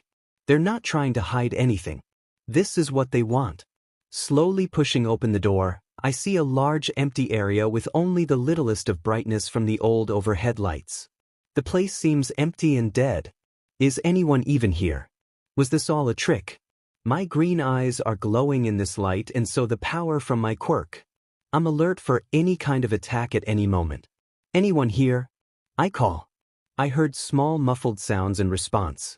I try to see where the sound came from, but it's so dark in here. Hello. I called again. I heard the sound again, and a little more clear this time. They were muffled screams. 𝗧𝗏𝗏𝗏, I asked the dark. No one would scream in this case unless they were in trouble. My predictions were correct. I looked up when a brighter light was turned on. It was like a spotlight was highlighting my nightmares. I saw 𝗧𝗏𝗏𝗏. Her face cut and bruised, as well as her uniform and body. Her eyes were knocked purple, and there were small dried blood stains everywhere. Mouth covered and hands tied. It was obvious she was tortured. I could see the dried and fresh tears down her face. She stood high on a platform, rope around her neck like the platform was ready to be dropped for her long-awaited death. Nothing else mattered in that moment besides the look she gave me. A true look of despair. "So, you actually showed up," I heard a male voice say. My eyes averted from 𝗧𝗪𝗢𝗎 to a cloaked man. "All for one," I whispered under my breath. "Yes, it's me. Now I finally have you here, we can talk?" He spoke before slowly pulling his hood off. Once he removed his mask, I was shocked at what I saw. "Stand tall for me," he told me with a small smile. The corners of his mouth looked like they could be stitched up, it was so fake. The man before me looked so similar to myself, honestly. His hair was green and fluffy like mine, just a lighter shade. His glowing yellow eyes bore into mine. "Don't recognize me?" he asked after a moment of silence. "You're my dash," I started before he cut me off. "That's right, son," he responded with his poisonous cheer. "That's not possible," I whispered at a loss for words. "That can't be right. My father works overseas and I've never met him." I yelled to this man who claimed to be my father. "You're gonna have to believe it," he responded casually. "So this is where you've been? The mastermind of villains?" I asked him with anger clearly lacing my voice. "But what's your problem?" he asked with his voice unchanging. "Do you understand how hard it's been?" I began to yell. "Your wife has had to raise me all alone. I had to deal with bullying and not having a quirk. Do you understand how hard that is? You weren't there when I needed you the most." His expression didn't change when I said this. "That's not my problem. I'm a villain. All that matters is my job," he told me, causing my fists to clench up. "Why did you call me here?" I asked, trying to hold back my anger. "That's right. I've led you here because I have an offer for you," he said, finally sounding more enthusiastic. "I've been watching you, Izuku. You're so passionate about the things you love. You inspire others and you're strong physically and mentally. I wouldn't expect any less from my son. Therefore, I want you to be my successor," he explained. "What do you mean?" I asked him, taking a step forward towards the large platform he was standing on. "I want you to lead the League of Villains when I'm gone," he cheered. This sent me over the edge. "Never," I called back at the stranger and began to make my way up to him. Before I could get too close, his hand went over to a lever, threatening to pull it. "Come any closer and you can say goodbye to your friend," he told me, grasping the small chunk of wood that would decide 𝗧𝗪𝗢𝗎's fate. I quickly thought about what to do. I lunged forward, but not towards All for One. Once he pulled the lever, I grabbed the rope and used the strength from my quirk to rip it apart. 𝗧𝗪𝗢𝗎 and I fell to the floor, since she was no longer attached to the ceiling and the platform had been removed. The part of the rope that was tied around her neck was still there, since I only tore the rope in half. I had no time to remove the rope from her neck, since All for One was after us. We quickly dashed for the shadows as I ripped the tape off her mouth and untied the rope around her wrists. Within seconds, he was by us, swinging what looked like a knife. I quickly knocked his arm away to save us from the stab. He lunged back at me and hit me back into the opening. I quickly stood up and looked to my left before looking to my right. If he appears behind me, that will be too obvious, so he won't do that. Same with my front. He won't go to the right cause I'm looking there now, so he's have to go to my left. I turned to my left as he appeared and knocked the knife from his hand. "I underestimated you, boy. I'm not going to hold back with little toys now," he growled before grabbing my wrist and slamming me into the ground. Pain surged through me as I hit the ground hard. I slowly blinked my eyes open just in time to see a layer of ice coming my way along the floor. I jumped up before he could freeze me in place. I stood on the ice, trying not to slip. What he did next really pissed me off. Gusts of wind escaped his palms, letting him skate over the ice. He was using 𝗧𝗪𝗢𝗎's quirk. I thought he was going to hit me until he slightly swerved to just miss me. I turned my head to see him turn around to face me while he still skated. Before he could shoot something at me, he stopped and fell. Once he hit the ground, I saw 𝗧𝗪𝗎 standing behind him with a knife. It was the knife All for One dropped. She must have picked it up. I knew he would do that. It was predictable because it's a move I usually use when I'm on ice, she smirked. My eyes lit up. I looked down and saw a stab wound in the back of his arm. "That's one less arm for him to use," she said as he got back up. Bad choice, little girl, he said, using his good arm to send her back with a gust of wind. I used this time to try slide over to him and land a hit. His reflexes were remarkable though as he turned and froze my hand. I took a step back as I thought. We know he can teleport, turn invisible, use ice and control air. Also his strength and speed are enhanced. He has to have way more than that. Maybe he doesn't know how to use all the quirks he has. 𝗧𝗪𝗧 ran back at him swinging the knife. She has never looked so bloodthirsty. I'm going to take your life before you can make it out of here, she screamed at him before swinging her knife back. That move was so predictable, so she made it unpredictable by actually kicking him with her opposite foot. Too focused on the blade to worry about anything else, right? She snarled. One genuinely looked shocked. He obviously didn't expect this from a girl without a quirk. Turned out she kicked his good arm and she hit it DMN hard too. He quickly froze her in place, but it didn't seem to shock her. He grabbed the long part of the rope from around her neck and tugged it, choking her. She lunged forward and bit his hand, causing him to retract. I jumped forward using a smash to free her from the ice. I stood by her side and I could hear her breaths. She was genuinely pissed. I could smell the rank smell of dry blood radiating off her. She has never looked more hurt. I could see panic in all for one's eyes. 𝗧𝗪𝗧 ran forward and stabbed him in the stomach. Blood came gushing out, drenching her hands. It was strange seeing my ex-girlfriend murdering my villainous father. 𝗧𝗪𝗧 wiped her face, getting a bit of his blood in her mouth. She couldn't care less anymore. All she wanted now was to see the life drain out of him. 𝗧𝗪𝗧 looked to me as she held the knife above him. I walked over and stood above him. I have no emotional connection to you, I told him cold. Was it bad that I didn't care if my father died? I wouldn't accept this person was my father. I want nothing to do with him. She stabbed his eye, making him wail out in pain. It hurts when the tables turn, doesn't it? She said, ready to end him. All he could manage to say before his death was, turns out my son wasn't the one to do it. It was you. No matter what happens now, I'm leaving with what I wanted. A successor. Use it well, he said before silence filled the air.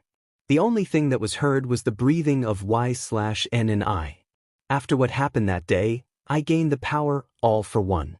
Izuku's father wanted me to be his successor.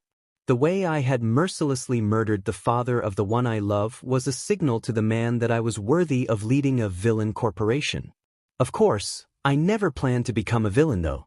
I will only use this power for good. I'm sorry, I told Izuku as we walked out of the barn. Sorry. What for? He asked me with curiosity. I'm sorry about your father, I trailed off feeling terrible for killing him. 𝗧𝗪𝗧, don't worry about it.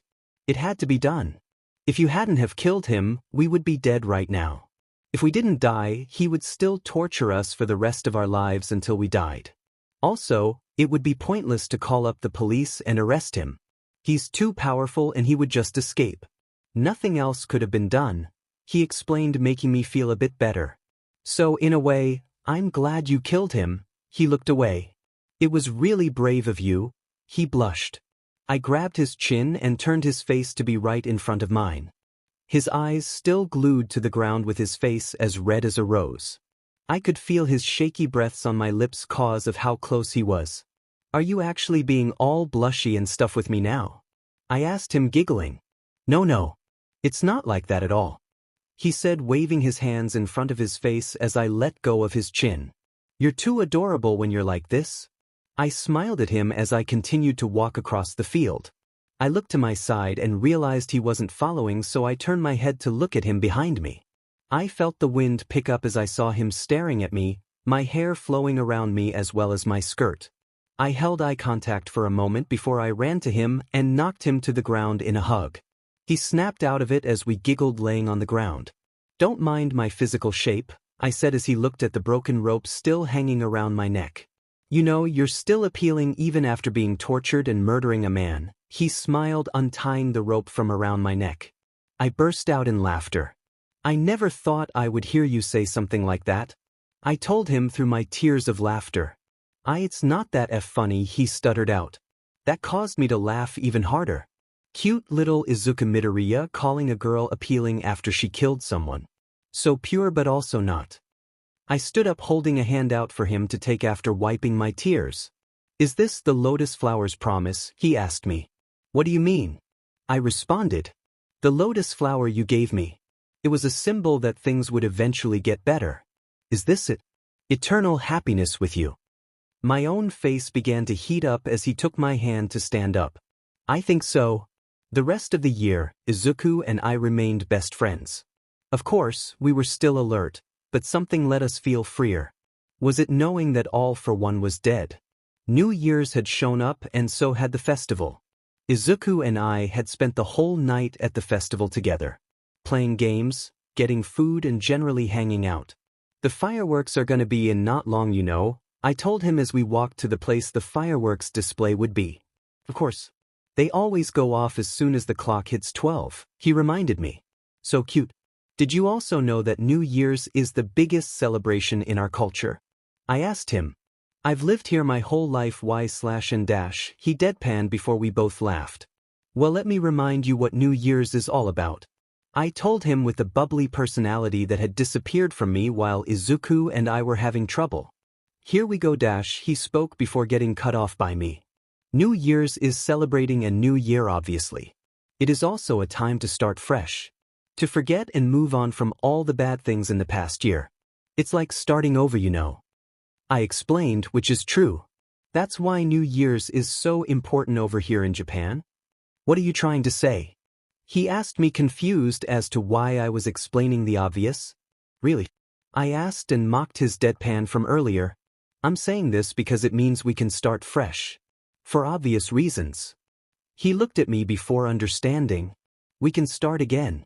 Forget all about All for One. The trouble we had been through. We can hope for only good fortune, health and happiness, I told him as my eyes lit up. But why/n? What if the villains come back for us? He asked me. You gotta take risks in life, Izuku. No matter the consequences. You'll never be truly happy if you're always scared, I said, taking his hands.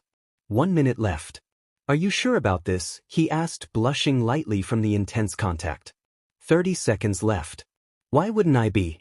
Now time for us to reintroduce ourselves, I said, letting go of his hands. 20 seconds left. I held my hand out for him to shake. Hi. My name is Y/NL/N, but you can call me Y/N, I told him cheerfully. He took my hand and shook it. My name is Izuku Midoriya, but I'll let you call me Izuku. 10 seconds left. People were heard counting down. The anticipation for the new year was rising. I quickly turned around and fell backwards, closing my eyes. Izuku panicked and caught me. What was that Y/N? You scared me. He told me, worried as to why I just fell over. 5 seconds left.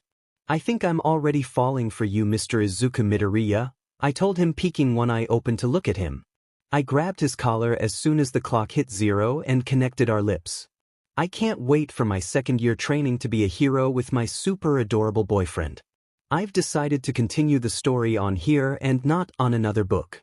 Yeah, not as negative as you thought, Almeo. I've come to the conclusion that I'd rather have one long story over 2 short stories, so Falling will be continued on here. It will be separated into Part 1 and Part 2 though. I am off hiatus temporarily and I hope you enjoy the new content of Falling. Please know that Part 2 will be much darker, so reader discretion is advised. The day was as peaceful as ever. Calm breeze, soft sun and quiet business. A lady stood behind the counter of a small convenience store she worked in. Thank you, come again, she told a man quietly as he took his purchased items and walked out. She smiled to herself as the shop fell silent again. This was all cut short though. The convenience store door slammed open and 2 loud teenagers came flying in. The lady was taken aback as the 2 of them ran around the store screaming and grabbing tons of random things off shelves. New Year's sales. The one with the /C hair yelled. Todoroki's birthday soon, the other one with the green eyes called out. Does Todoroki like chocolate or vanilla cake? The girl called across the store to her boyfriend, who was currently choosing between cola and lemonade. He's pretty half and half, so get both, he called back to her, hauling big bottles of cola. All kinds of things were knocked off shelves as the lady took cover under the bench, terrified of the children. Suddenly, they ran up to the counter and dumped a bunch of items on top. The lady timidly peeked over the bench as she saw the two people standing before her. "We'll take all this," the female screamed at the lady. Quickly, the lady scanned through the items and made the transaction. "Thank you, have a nice day." She was cut off by the two teenagers flying out because of their quirks. The lady was left winded as she stared at her now destroyed store. Back on the street, the female called to her male partner, "What's the next plan of attack, Izuku?" The boy with the fluffy green hair thought for a moment as he looked over to his girlfriend. "What about that hero merch store? Remember, 𝗧𝗪, he suggested. Her eyes trailed over to him as she smiled. Sure. It was the day after New Year's. The day they could finally call a fresh start. 𝗧𝗪 and Izuku hadn't changed much. Their bond was still as strong as it was, and they were still as fun and free with each other. All of a sudden, a call came through on 𝗧𝗪's phone. She looked down at her phone and saw the number she recognized all too well. "Hold up, I need to take this," she said, clicking to accept the call. "Hello. 𝗧/N, sister's name. If you don't have a sister, make one up." 𝗧/N asked into the phone. "Yeah, it's me. How are you, little sis?" The lady on the other end responded. Izuku looked over at 𝗧/N. She talked on the phone. Her eyes were pricked with tears as she talked. The boy felt worried about what 𝗧/N and her sister were talking about. "I'm never getting out of here. You know that, right?" 𝗧/N asked through the phone that wasn't her own. "Yes, I know. You're locked up for good. Can't expect to make murders and get away with it, you know." 𝗧/N responded as Izuku looked really concerned now. 𝗧/N sighed through the phone. "You should take your own advice, Ms. I killed all for one," she said, smiling. That smile turned devilish as she said to 𝗧/N, "I trust you to follow out my legacy and take out those deemed unworthy. You're not weak like Stain was. He failed me in following out my work. Claiming the mission for his own without credit was selfish. Karma came right back at him," 𝗧/N told her as 𝗧/N cringed, trying to hide the conversation from Izuku. "Alright. I'll talk to you soon. Love you, bye." 𝗧/N said, trying to get away from the topic quickly as she hung up. "Are you alright, 𝗧/N? You look a little shook," Izuku asked, putting his hand on her back. "Yeah. It just has to do with my sister," she told him, wiping her face. "You never really told me much about your sister. Is there a reason?" He asked her, curious to know more about who this mysterious relative was. 𝗧/N. My big sister. We were really close when we were younger. I was very small and she was in high school. I remember her being very fun to be around. We did everything together because our parents weren't around as much. She was like my best friend. One day though she got taken away for private reasons. After that, I decided to become a hero so it would distract me from what had happened with my sister," she explained to him before stopping and looking at him in embarrassment. "I was rambling, I'm so sorry," she said, bowing as a blush spread across her face. Izuku laughed as he gave her a hug. "It's alright. I'm here now so you'll never be lonely again." It wasn't just the loneliness that was forcing 𝗧/N into her hero work though. "See you tomorrow," I called out to Izuku as I entered my house, and he walked away. Sighing, I dragged myself past my parents to my bedroom. "How was your day, sweetie?" my mother asked, causing me to turn around. I looked at her for a moment with the realization of what she asked before smiling. "It was great. Thanks for asking," I responded. "Good to hear. I'm out to work now, so I'll see you tomorrow," she said while walking out the door with her bag. My smile dropped once more as I finally reached my room and flopped down by the window. Every moment without Izuku was dull, and I hated it. The sun was slightly coved by clouds as I looked up to the sky. I racked my brain for ideas until the easiest one came to mind. My lips formed a small smile as the clouds cleared once more when I picked up the phone and called Izuku. As it rang, I glanced around my room, seeing that it was a mess. "Looks like the leftovers of a villain fight in here," I mumbled to myself. "A villain? I'm on my way right now, Izuku called through the phone, worried. "Oh no. It's just an expression. I'm fine," I told him as I heard a sigh of relief on the other end. Thank goodness. You had me scared there for a moment, he said as I giggled. Anyway, I was wondering if you wanted to come over tonight. I get really lonely when you're not around, I admitted. Even though I couldn't see him, I could tell that a large smile was plastered on this face. Of course. What time? He asked. I told him around 6 p.m. so he could eat with us. Afterwards, we ended the call. I felt my heart skip a beat and my face heat up. Although there was no reason to, I opened up my messages and sent him a small reminder. I love you. I grabbed my bag and began to throw everything in it that I would need. 𝗧𝗏 is so kind for letting me stay at her place so much. I'm going to be staying at 𝗧𝗏's tonight. I called out through the house to my mum as I grabbed my toothbrush. Okay, sweetie. Don't come home too late tomorrow. She called back. After putting everything in my bag, I zipped it up, threw it over my back and got ready to leave. I reached for the door handle, just something caught the corner of my eye. The sunlight shone slightly brighter as it showered inside my room. My eyes averted to the glass lotus flower on the desk. It started to shimmer and all kinds of colors danced around my room. It truly was appealing. Finally, I decided to take it with me. She may want to see it again after everything that had happened. Throwing my bag over my shoulder, I made my way out of the house. As I passed, eyes watched me from all angles. I didn't like it, so I kept my head down, probably just looking at my fluffy hair. On my way there, I saw a small cake shop. I slowed to a stop and looked at the window and saw beautifully crafted cakes sitting behind. I stopped myself from drooling as an idea came to mind. Quickly, I made my way into the store and let the aroma take over. Dashing over to a stand with a tiny orange cake on top, I didn't even think about looking at the other cakes before heading to the counter and purchasing it. Slowly, I slipped the small box into my bag and continued to head to 𝗧𝗏's. The walk wasn't too long and I arrived at her front door. I knocked softly only to have it open immediately. Izuku, come on in, she said, wrapping her arms around my shoulders for a hug. 𝗎𝗧𝗏𝗧𝗟, I said as she gently let go after the tight squeeze. Follow me, she said, intertwining her fingers with mine and dragged me to her room. I was dragged quickly and quietly as we entered and she closed the door behind us. I looked down to see an old-fashioned TV sitting on the floor with blankets, pillows and bowls of snacks. You're so cliché, I told her as she sat down in front of the TV. I know. I like things a little old-fashioned, she responded with a smile. Now that's the smile that I want to protect. I took a seat next to her as she showed me all of her movies. Which one would you like to watch? She asked as I looked at all of the options. You know what, I think there is something else we should do first, I told her as I picked up a blanket and threw it over her. She squeaked a little as it landed on top of her. What was that for? She asked me, pushing the blanket off herself.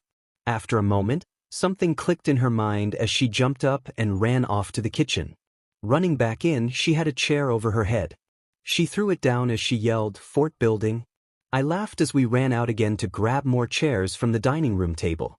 It didn't take long for us to bring them back in and place blankets over the top and pillows inside. We arranged everything to comfort as we chose a movie and 𝗧𝗏 turned off the lights as it began to play. I heard this one is really good 𝗧𝗏, she began as I silenced her with my finger over her mouth. After she stopped talking, I picked up a handful of popcorn and shoved it in her mouth. She chewed happily as the movie played. Black and white TV, snacks of sorts and each other. This is how things should be. https://www. So, me/163320001 sunlight slowly filled the room as it hit my eyelids. This caused me to stir as I blinked my eyes open slightly.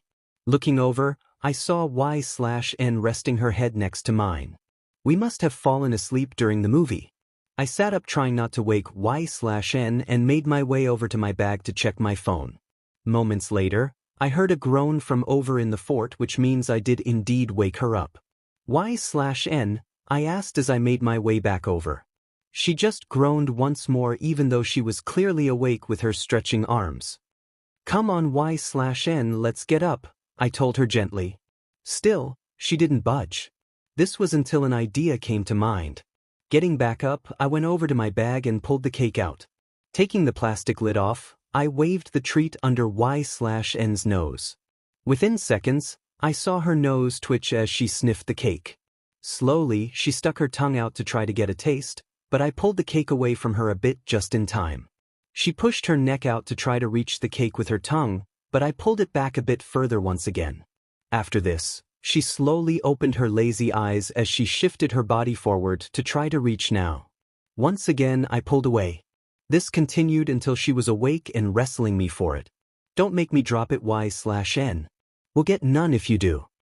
As soon as I said this, she was off of me and sitting on the bed with pleading eyes.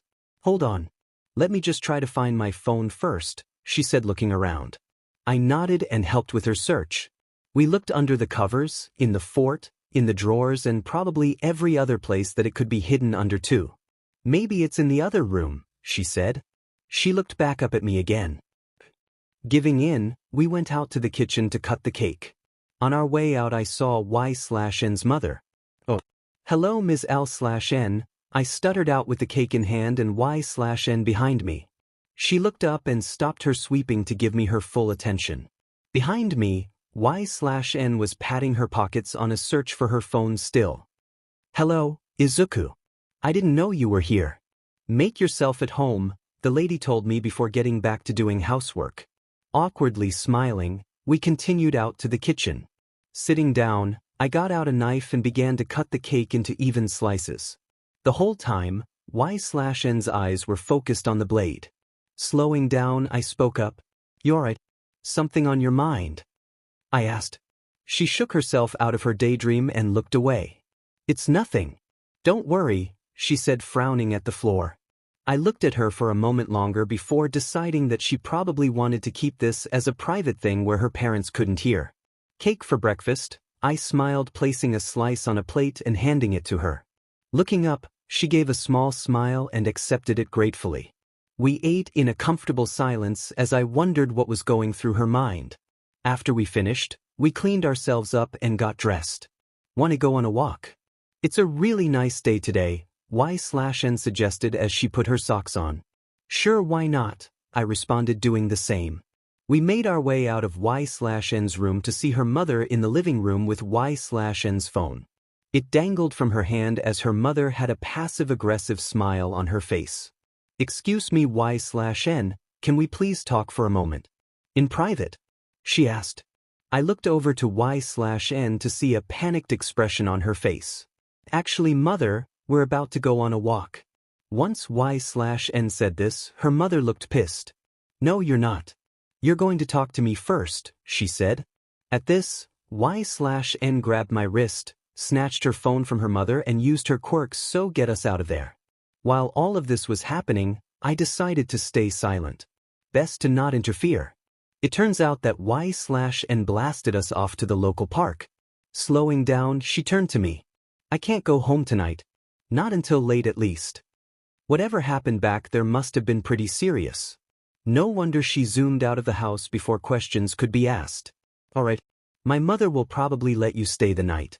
She likes you a lot, I responded, causing a smile to spread across her face. Thank you, Izuku. You're a real lifesaver, she laughed before saying, literally, and her laughing slowed. Her face dropped once more. My face filled with worry. 𝗧𝗪𝗏? I asked. Her eyes stuck to the ground. Izuku, what happened? She looked up to me now. To Katsuki. I sat staring at him waiting for a response. Katsuki had been very silent ever since I was expelled from you. As I hadn't heard from him.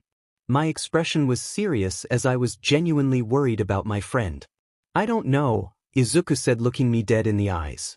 What do you mean? I asked, not dropping my gaze. He looked to the ground. Nobody has heard from him. He disappeared ever since you were expelled, I was told. My jaw more than literally dropped. Has he been at school? I asked, holding my breath. Izuku looked as far away from me as possible. No, he mumbled. My breathing quickened. Sirbi, what? I screamed at him. He looked taken back as he shuffled away from my lunge. I don't know. I swear. His hands were covering his face as another voice called out to us. 𝗧𝗪𝗏, get here right now. We looked over and saw my mother calling at us. I looked past my fingers to see 𝗎𝗪𝗏 leaping off the equipment and sprinting the opposite way, or her mother. "Leave me alone," she screamed on her way. Looking away from her, I saw her mother staring me down before she made her way to try chase 𝗎𝗪𝗏 again. To avoid any trouble, I decided to sneak away and get. I'll call 𝗎𝗪𝗏 when I'm alone. On my way, I thought more and more about how messed up 𝗎𝗪𝗏's family had become all of a sudden. It never used to be like this. She used to tell me about the fun she had with her parents and what kinds of things would happen at home. Usually happy things. Things started to go downhill though once her parents found out about that first villain attack. Afterwards, she never told her parents anything. That's what she told me at least. After I finally got home, I went to my room and attempted to call 𝗎𝗪𝗏. It rang a few times before going to voicemail. I tried a few more times and each was the same. "Damn it," I grunted at my phone as I sat by my window. Slowly but surely, I had small taps on the glass. Rain. Looking up, the sky was swirling with dark clouds. This whole situation has me feeling sick. I lay down on my bed and tried to relax. I hope 𝗎𝗪𝗏 is safe from the rain. Looking at my phone once more, I attempted to call Kaken. This resulted in no answer also. Unsure what to do, I called Todoroki. After a few rings, a voice came through. "Hey, Todoroki." I asked, praying that he was the one who answered. "Midoriya," he responded. I sighed in relief. "What are you doing right now?" I asked him. "Nothing much." "Why do you ask?" He responded. "I was just wondering if you could help me out a little." "What with?" Todoroki asked. I know I'm probably just paranoid, but I'm worried that 𝗎𝗪𝗏 is going to do something crazy, I told him. "Why would you think that?" he asked as I flipped over to my other side. "Never mind. I'm being silly," I told him. "You really worry me, Midoriya. Both you and 𝗎𝗪𝗏. It keeps me on my feet though. If you ever need help, please do call me." I stared off at nothing for a while before responding. "Alright. Thank you," I responded. "See you soon," Todoroki said before hanging up. I don't know what to do. This results in me falling asleep, praying that everything will be fine sooner or later. My eyes slowly opened to see the sunshine seeping into my room. I slept the whole day. I asked myself out loud, slowly getting up. "Izuku." I heard my mother call as I heard her footsteps quickly coming to my room. She opened the door and looked at me with eyes wide. "Thank goodness you're awake. Are you feeling okay? Are you sick? Please don't leave." She spoke all at once as she enveloped me in a large mother-like hug. "Are you feeling all right?" I asked her, feeling her tears on my shoulder. "Did you not hear, sweetie?" She asked me, wiping her face. I looked at her with confusion. Both Bakugo and 𝗎𝗪𝗏 were claimed missing last night. https://discord. GG/VPKivenBeat. I knew she didn't want to see her parents, but I didn't think she would go missing. I spoke to myself out loud as I walked down the streets. 𝗎𝗪𝗏, I called, hoping to hear a response. Does she know about Kaken's disappearance? She couldn't have gone far. Another fact is that I know her better than anyone else. It took some time, but I finally arrived at the Nara dreamland. 𝗎𝗪𝗏, I called once more. This calls for a full search. I began by making my way over to the little spot we find ourselves at quite often. The rooftop of that small building. Climbing my way up, I saw that she wasn't there. I still decided to sit down anyway. Although she wasn't here now, her presence still lingered from past encounters here. Anywhere besides home was fine. Hiding out for the full night was probably a bad idea. Plus, I saw that a missing person report was put up of myself and Katsuki. By this point, I knew the police and pro-heroes were going to be on the search for me. So I decided to begin searching for Katsuki in hopes of finding out where he went. Asking anyone would be a bad idea since people are probably searching for me. I already know Izuku will be out looking, so I should probably keep low. Finding clues to this case won't be easy, but I can't give up so quickly. I quickly pulled out my phone and began searching for his last seen location on our Snapchat friend map. The train station around the corner. I asked myself out loud. What the hell is he up to? I wasted no time as I headed there as fast as possible, but first, I needed a cover-up. Dashing into a 100 yen store, I picked up some quick clothes and changed into them to hide my face as much as possible. This sick mask, sunglasses, and hat will do the trick, I spoke to myself once more before purchasing them and exiting the store. I was so lucky that lady didn't recognize me. My feet took me to the train station and I talked in and to a help desk. "Hello ma'am, how may I help you today?" the man behind the counter asked. "Hi there, I was wondering, could I please see your train schedule from?" I looked at my phone again. "Yesterday." I finished seeing when he was last seen. The man behind the desk passed a timetable out to me. "Excuse me once again, sir, but did an extremely aggressive and rude blonde hothead rampage through here yesterday by any chance?"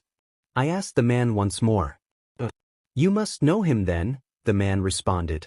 "Do you happen to know which train he took by any chance?" I asked once more. Yes," he said, pointing at a train time. "That idiot went to the other side of the country." I screamed, causing glances from all around the station. The man tired to talk, but I cut him off. "Get me one ticket there right now," I demanded as he stood in fear that I would become the next Katsuki. He handed me a ticket as I handed over my money and left. I was going to track down that idiot if it was the last thing I did. Looking down at my phone, I saw I was getting a call. I recognized the number immediately and declined. "Shut up," I mumbled to myself, hoping that she would stop calling. "She's not here at all," I said. So the Nara Dreamland is crossed off the list. There had to be somewhere else. My feet led me to the hero store that we went to that one time. As I walked in, I wandered around trying to find Y/N. It was hard to not get distracted though. I saw a shop attendant and decided to ask them for help. "Excuse me, sir," I spoke up. The attendant looked at me. "Why, hello, young man. How may I help you?" He responded, turning to me. "Have you seen a young lady come through here? She's 16, has H/L/H/C hair, E/C eyes, and she's very cute, I'll admit." I spoke with a pink color dusting my cheeks. The man thought for a moment for looking back down at me. "No, not that I recall of. You wouldn't happen to be talking about Y/L/N by any chance, would you?" he asked me. "Yeah, I am," I said, rubbing the back of my neck. "She couldn't have gone too far. Plus, I don't think she would want to leave you behind," he told me.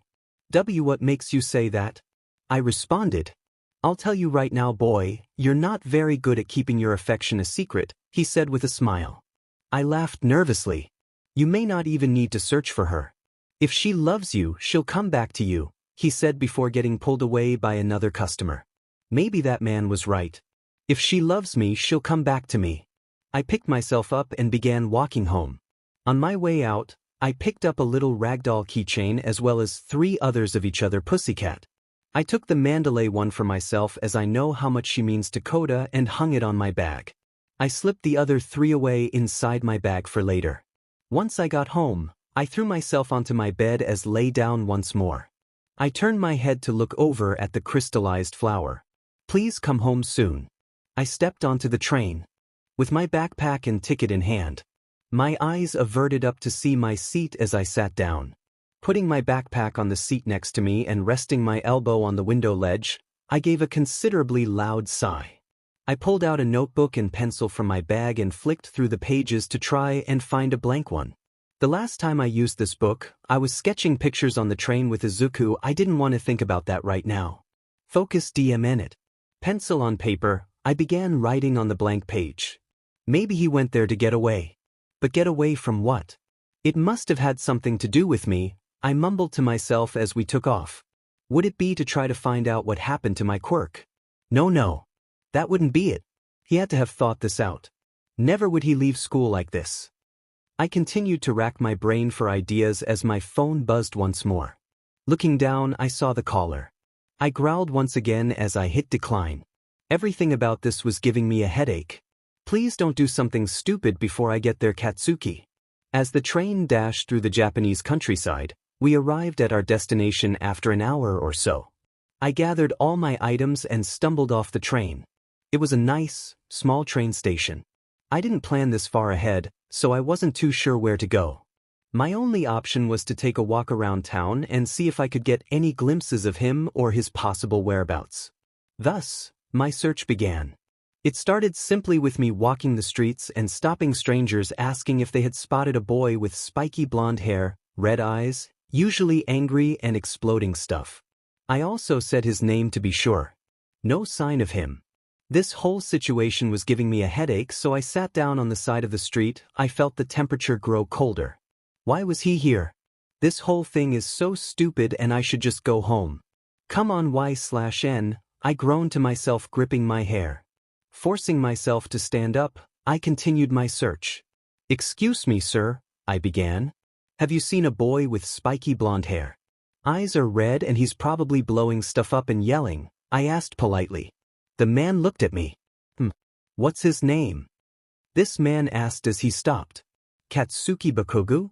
I actually believe I know who you're looking for. The man led me to the school that I was now storming down hallways fast.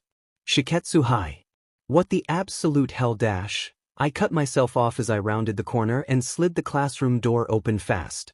Katsuki, you're coming with me right now. I screamed the second I laid eyes upon him. The whole class had stopped and stared at me. He sat in shock, unmoving. My feet took me to him as I picked up his bag and dragged him out after me. What the hell? I asked as I dragged him down the hallways. 𝗧𝗏𝗏𝗏. I thought you dash, he began. We need to talk. Outside, that is. We finally got outside and we sat down on a bench. You have explaining to do, I told him. He groaned before finally responding. Rumor was that you moved schools. You came out here is what people said. I wasn't taking any chances, so I just packed my stuff at the right time and came out here right before school started. I felt myself stop. Why you what? I stuttered out slowly, looking at him. I ran away because I thought you would be here. He started looking back at me dead in the eyes. Katsuki, I choked out as I felt my eyes go to water. Why you came here be because of me? I asked. I guess, he groaned, looking away. You're such a good friend. I cried out, wrapping him up in a hug. Stop it. You're embarrassing me, he said in a low voice as I sobbed over his shoulder. I removed myself and wiped my face with my sleeve. Why didn't you just message me? I asked with a sniff. I was grounded. My mum got pissed off because I told her that I was going to attack the school if they actually expelled you. Then she just said, no leaving this house this break, because I actually almost did it. That explains a lot. So you couldn't even go to your dorm? I asked him. Oh. I had to stay at home, he said. Slowly, I felt the summer heat again as I smiled at him. Bakugo on the outside is like a scary fuse that could blow any moment. Literally. I know though that he has the best intentions. That's why I'm glad to have somebody like him on my side. We walked across the unfamiliar campus as he said he was taking me to his dorm room. It was silence the whole way there. The walk was freezing as it was currently the middle of winter. I have wrapped my own arms around my body and trudged into the building Katsuki had led me to.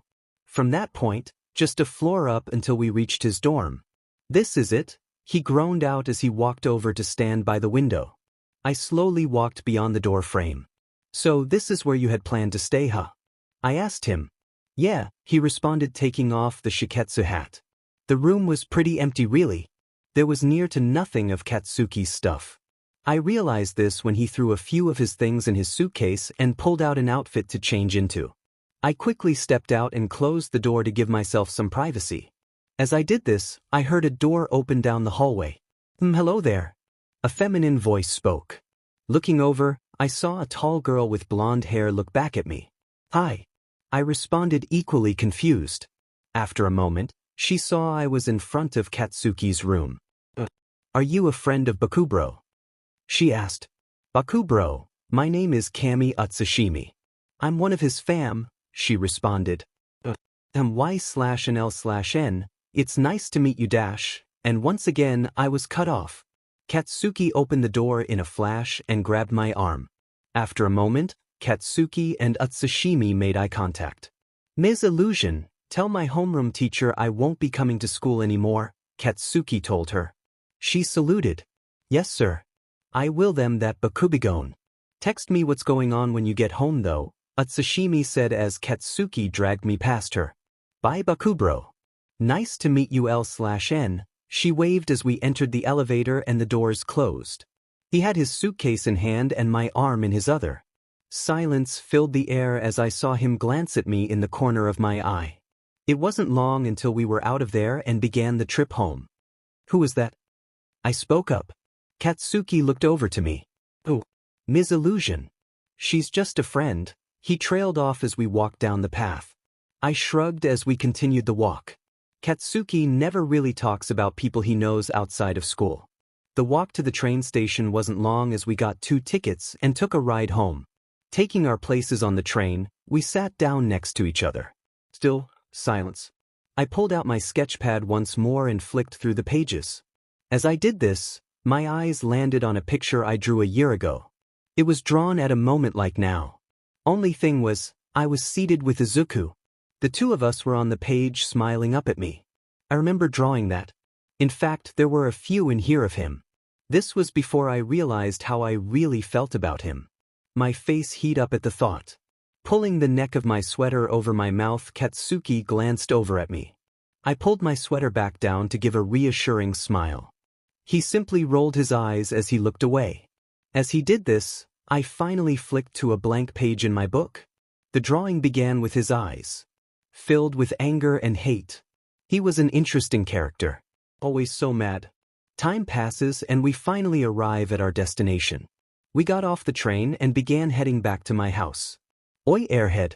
Your phone? Katsuki spoke up, pointing to my pocket. I saw it vibrate. As I pulled my phone out. 10 missed calls from mother. Great. That's when I remembered. We can't go back to my place, I simply said as I began to head in a different direction. What? He growled. I'll explain later, I said as we made our way across town. Slowly but surely, we arrived at Izuku's house. What are we doing at Deku's house? Katsuki began before the door opened. As the door swung open, I saw Izuku stood there in his pajamas with a frown on his face. His facial expression changed in seconds though once he saw me. Y/N. You're safe. He exclaimed, wrapping his arms around me. Yeah. I'm alright for now, I smiled into his shoulder. This slowly changed though as Izuku saw who was standing behind me. Kaken? He asked, releasing me and looking at our blonde friend. Shut up, Katsuki groaned as Izuku invited us inside. My mum is out of town for the night so we'll be alone, he said as he led us through his apartment. We're going to need to stay here tonight. Also, you can't tell anyone we're here, I told him as we sat down in his living room. Why? He asked. Well, we're not exactly sure what we're going to do yet, I said looking over to Katsuki who decided to just absorb himself in his phone now that he had switched it on. So what now? Izuku asked looking back over to us. Well, looks like we'll be having a sleepover until we work out where to go. Izuku had left to go set up for guests while I sat with Katsuki in the living room. With Izuku gone, I decided to speak to Katsuki in a quiet voice. While we're here, keep your cool, I mumbled to try to make sure no one heard. The hell did you just say? I swear to God I began, but Izuku came back. Under his arms were a large mattress, blankets and pillows. I'll sleep out here with him to make sure he doesn't get out of control. After that had left my mouth, I decided to quickly reword it before Izuku got the wrong idea.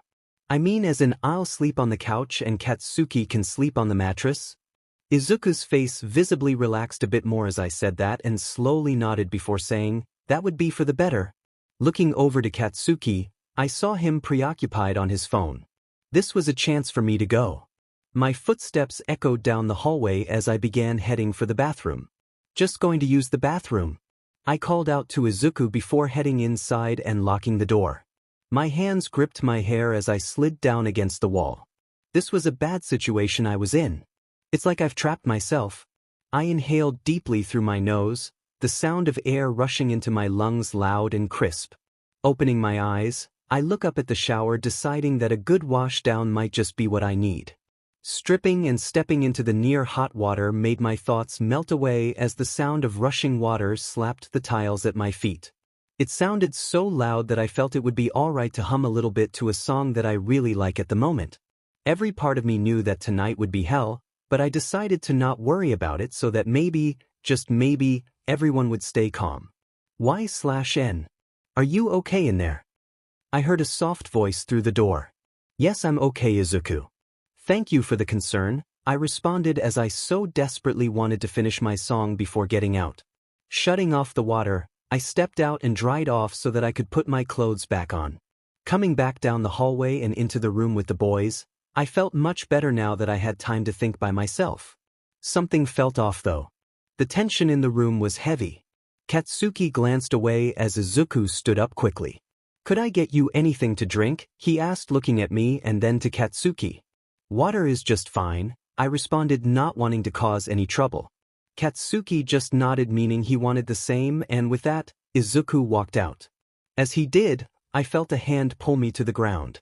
But now I need you to explain to me why we can't go to your house, he stated quickly and quietly. My eyes widened as he mentioned it. How did he remember that?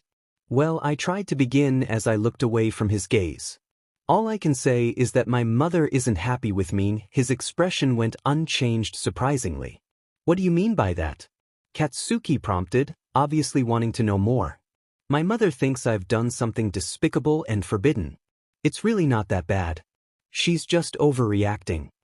After I had said this, Izuku came back into the room with 2 glasses in hand. He sat down with us on the floor. When he did this, I lurched forward and gave him the biggest bear hug possible. I love you, I love you, I love you, I repeated over and over again, causing Izuku's face to turn 50 shades of pink. Katsuki just scoffed as he pulled out his phone and started browsing social media. This really felt like the calm in the storm. Like the lotus in the lily pads. Being able to sit down and not worry about my problems. The problems were just stacking like a tower at this point. A pain in my chest hit me. Curling over myself, I left Izuku's hand reach for my back immediately. Are you okay? Are you sick? He asked immediately. Oh, I'm fine. Just need to get some sleep is all, I responded.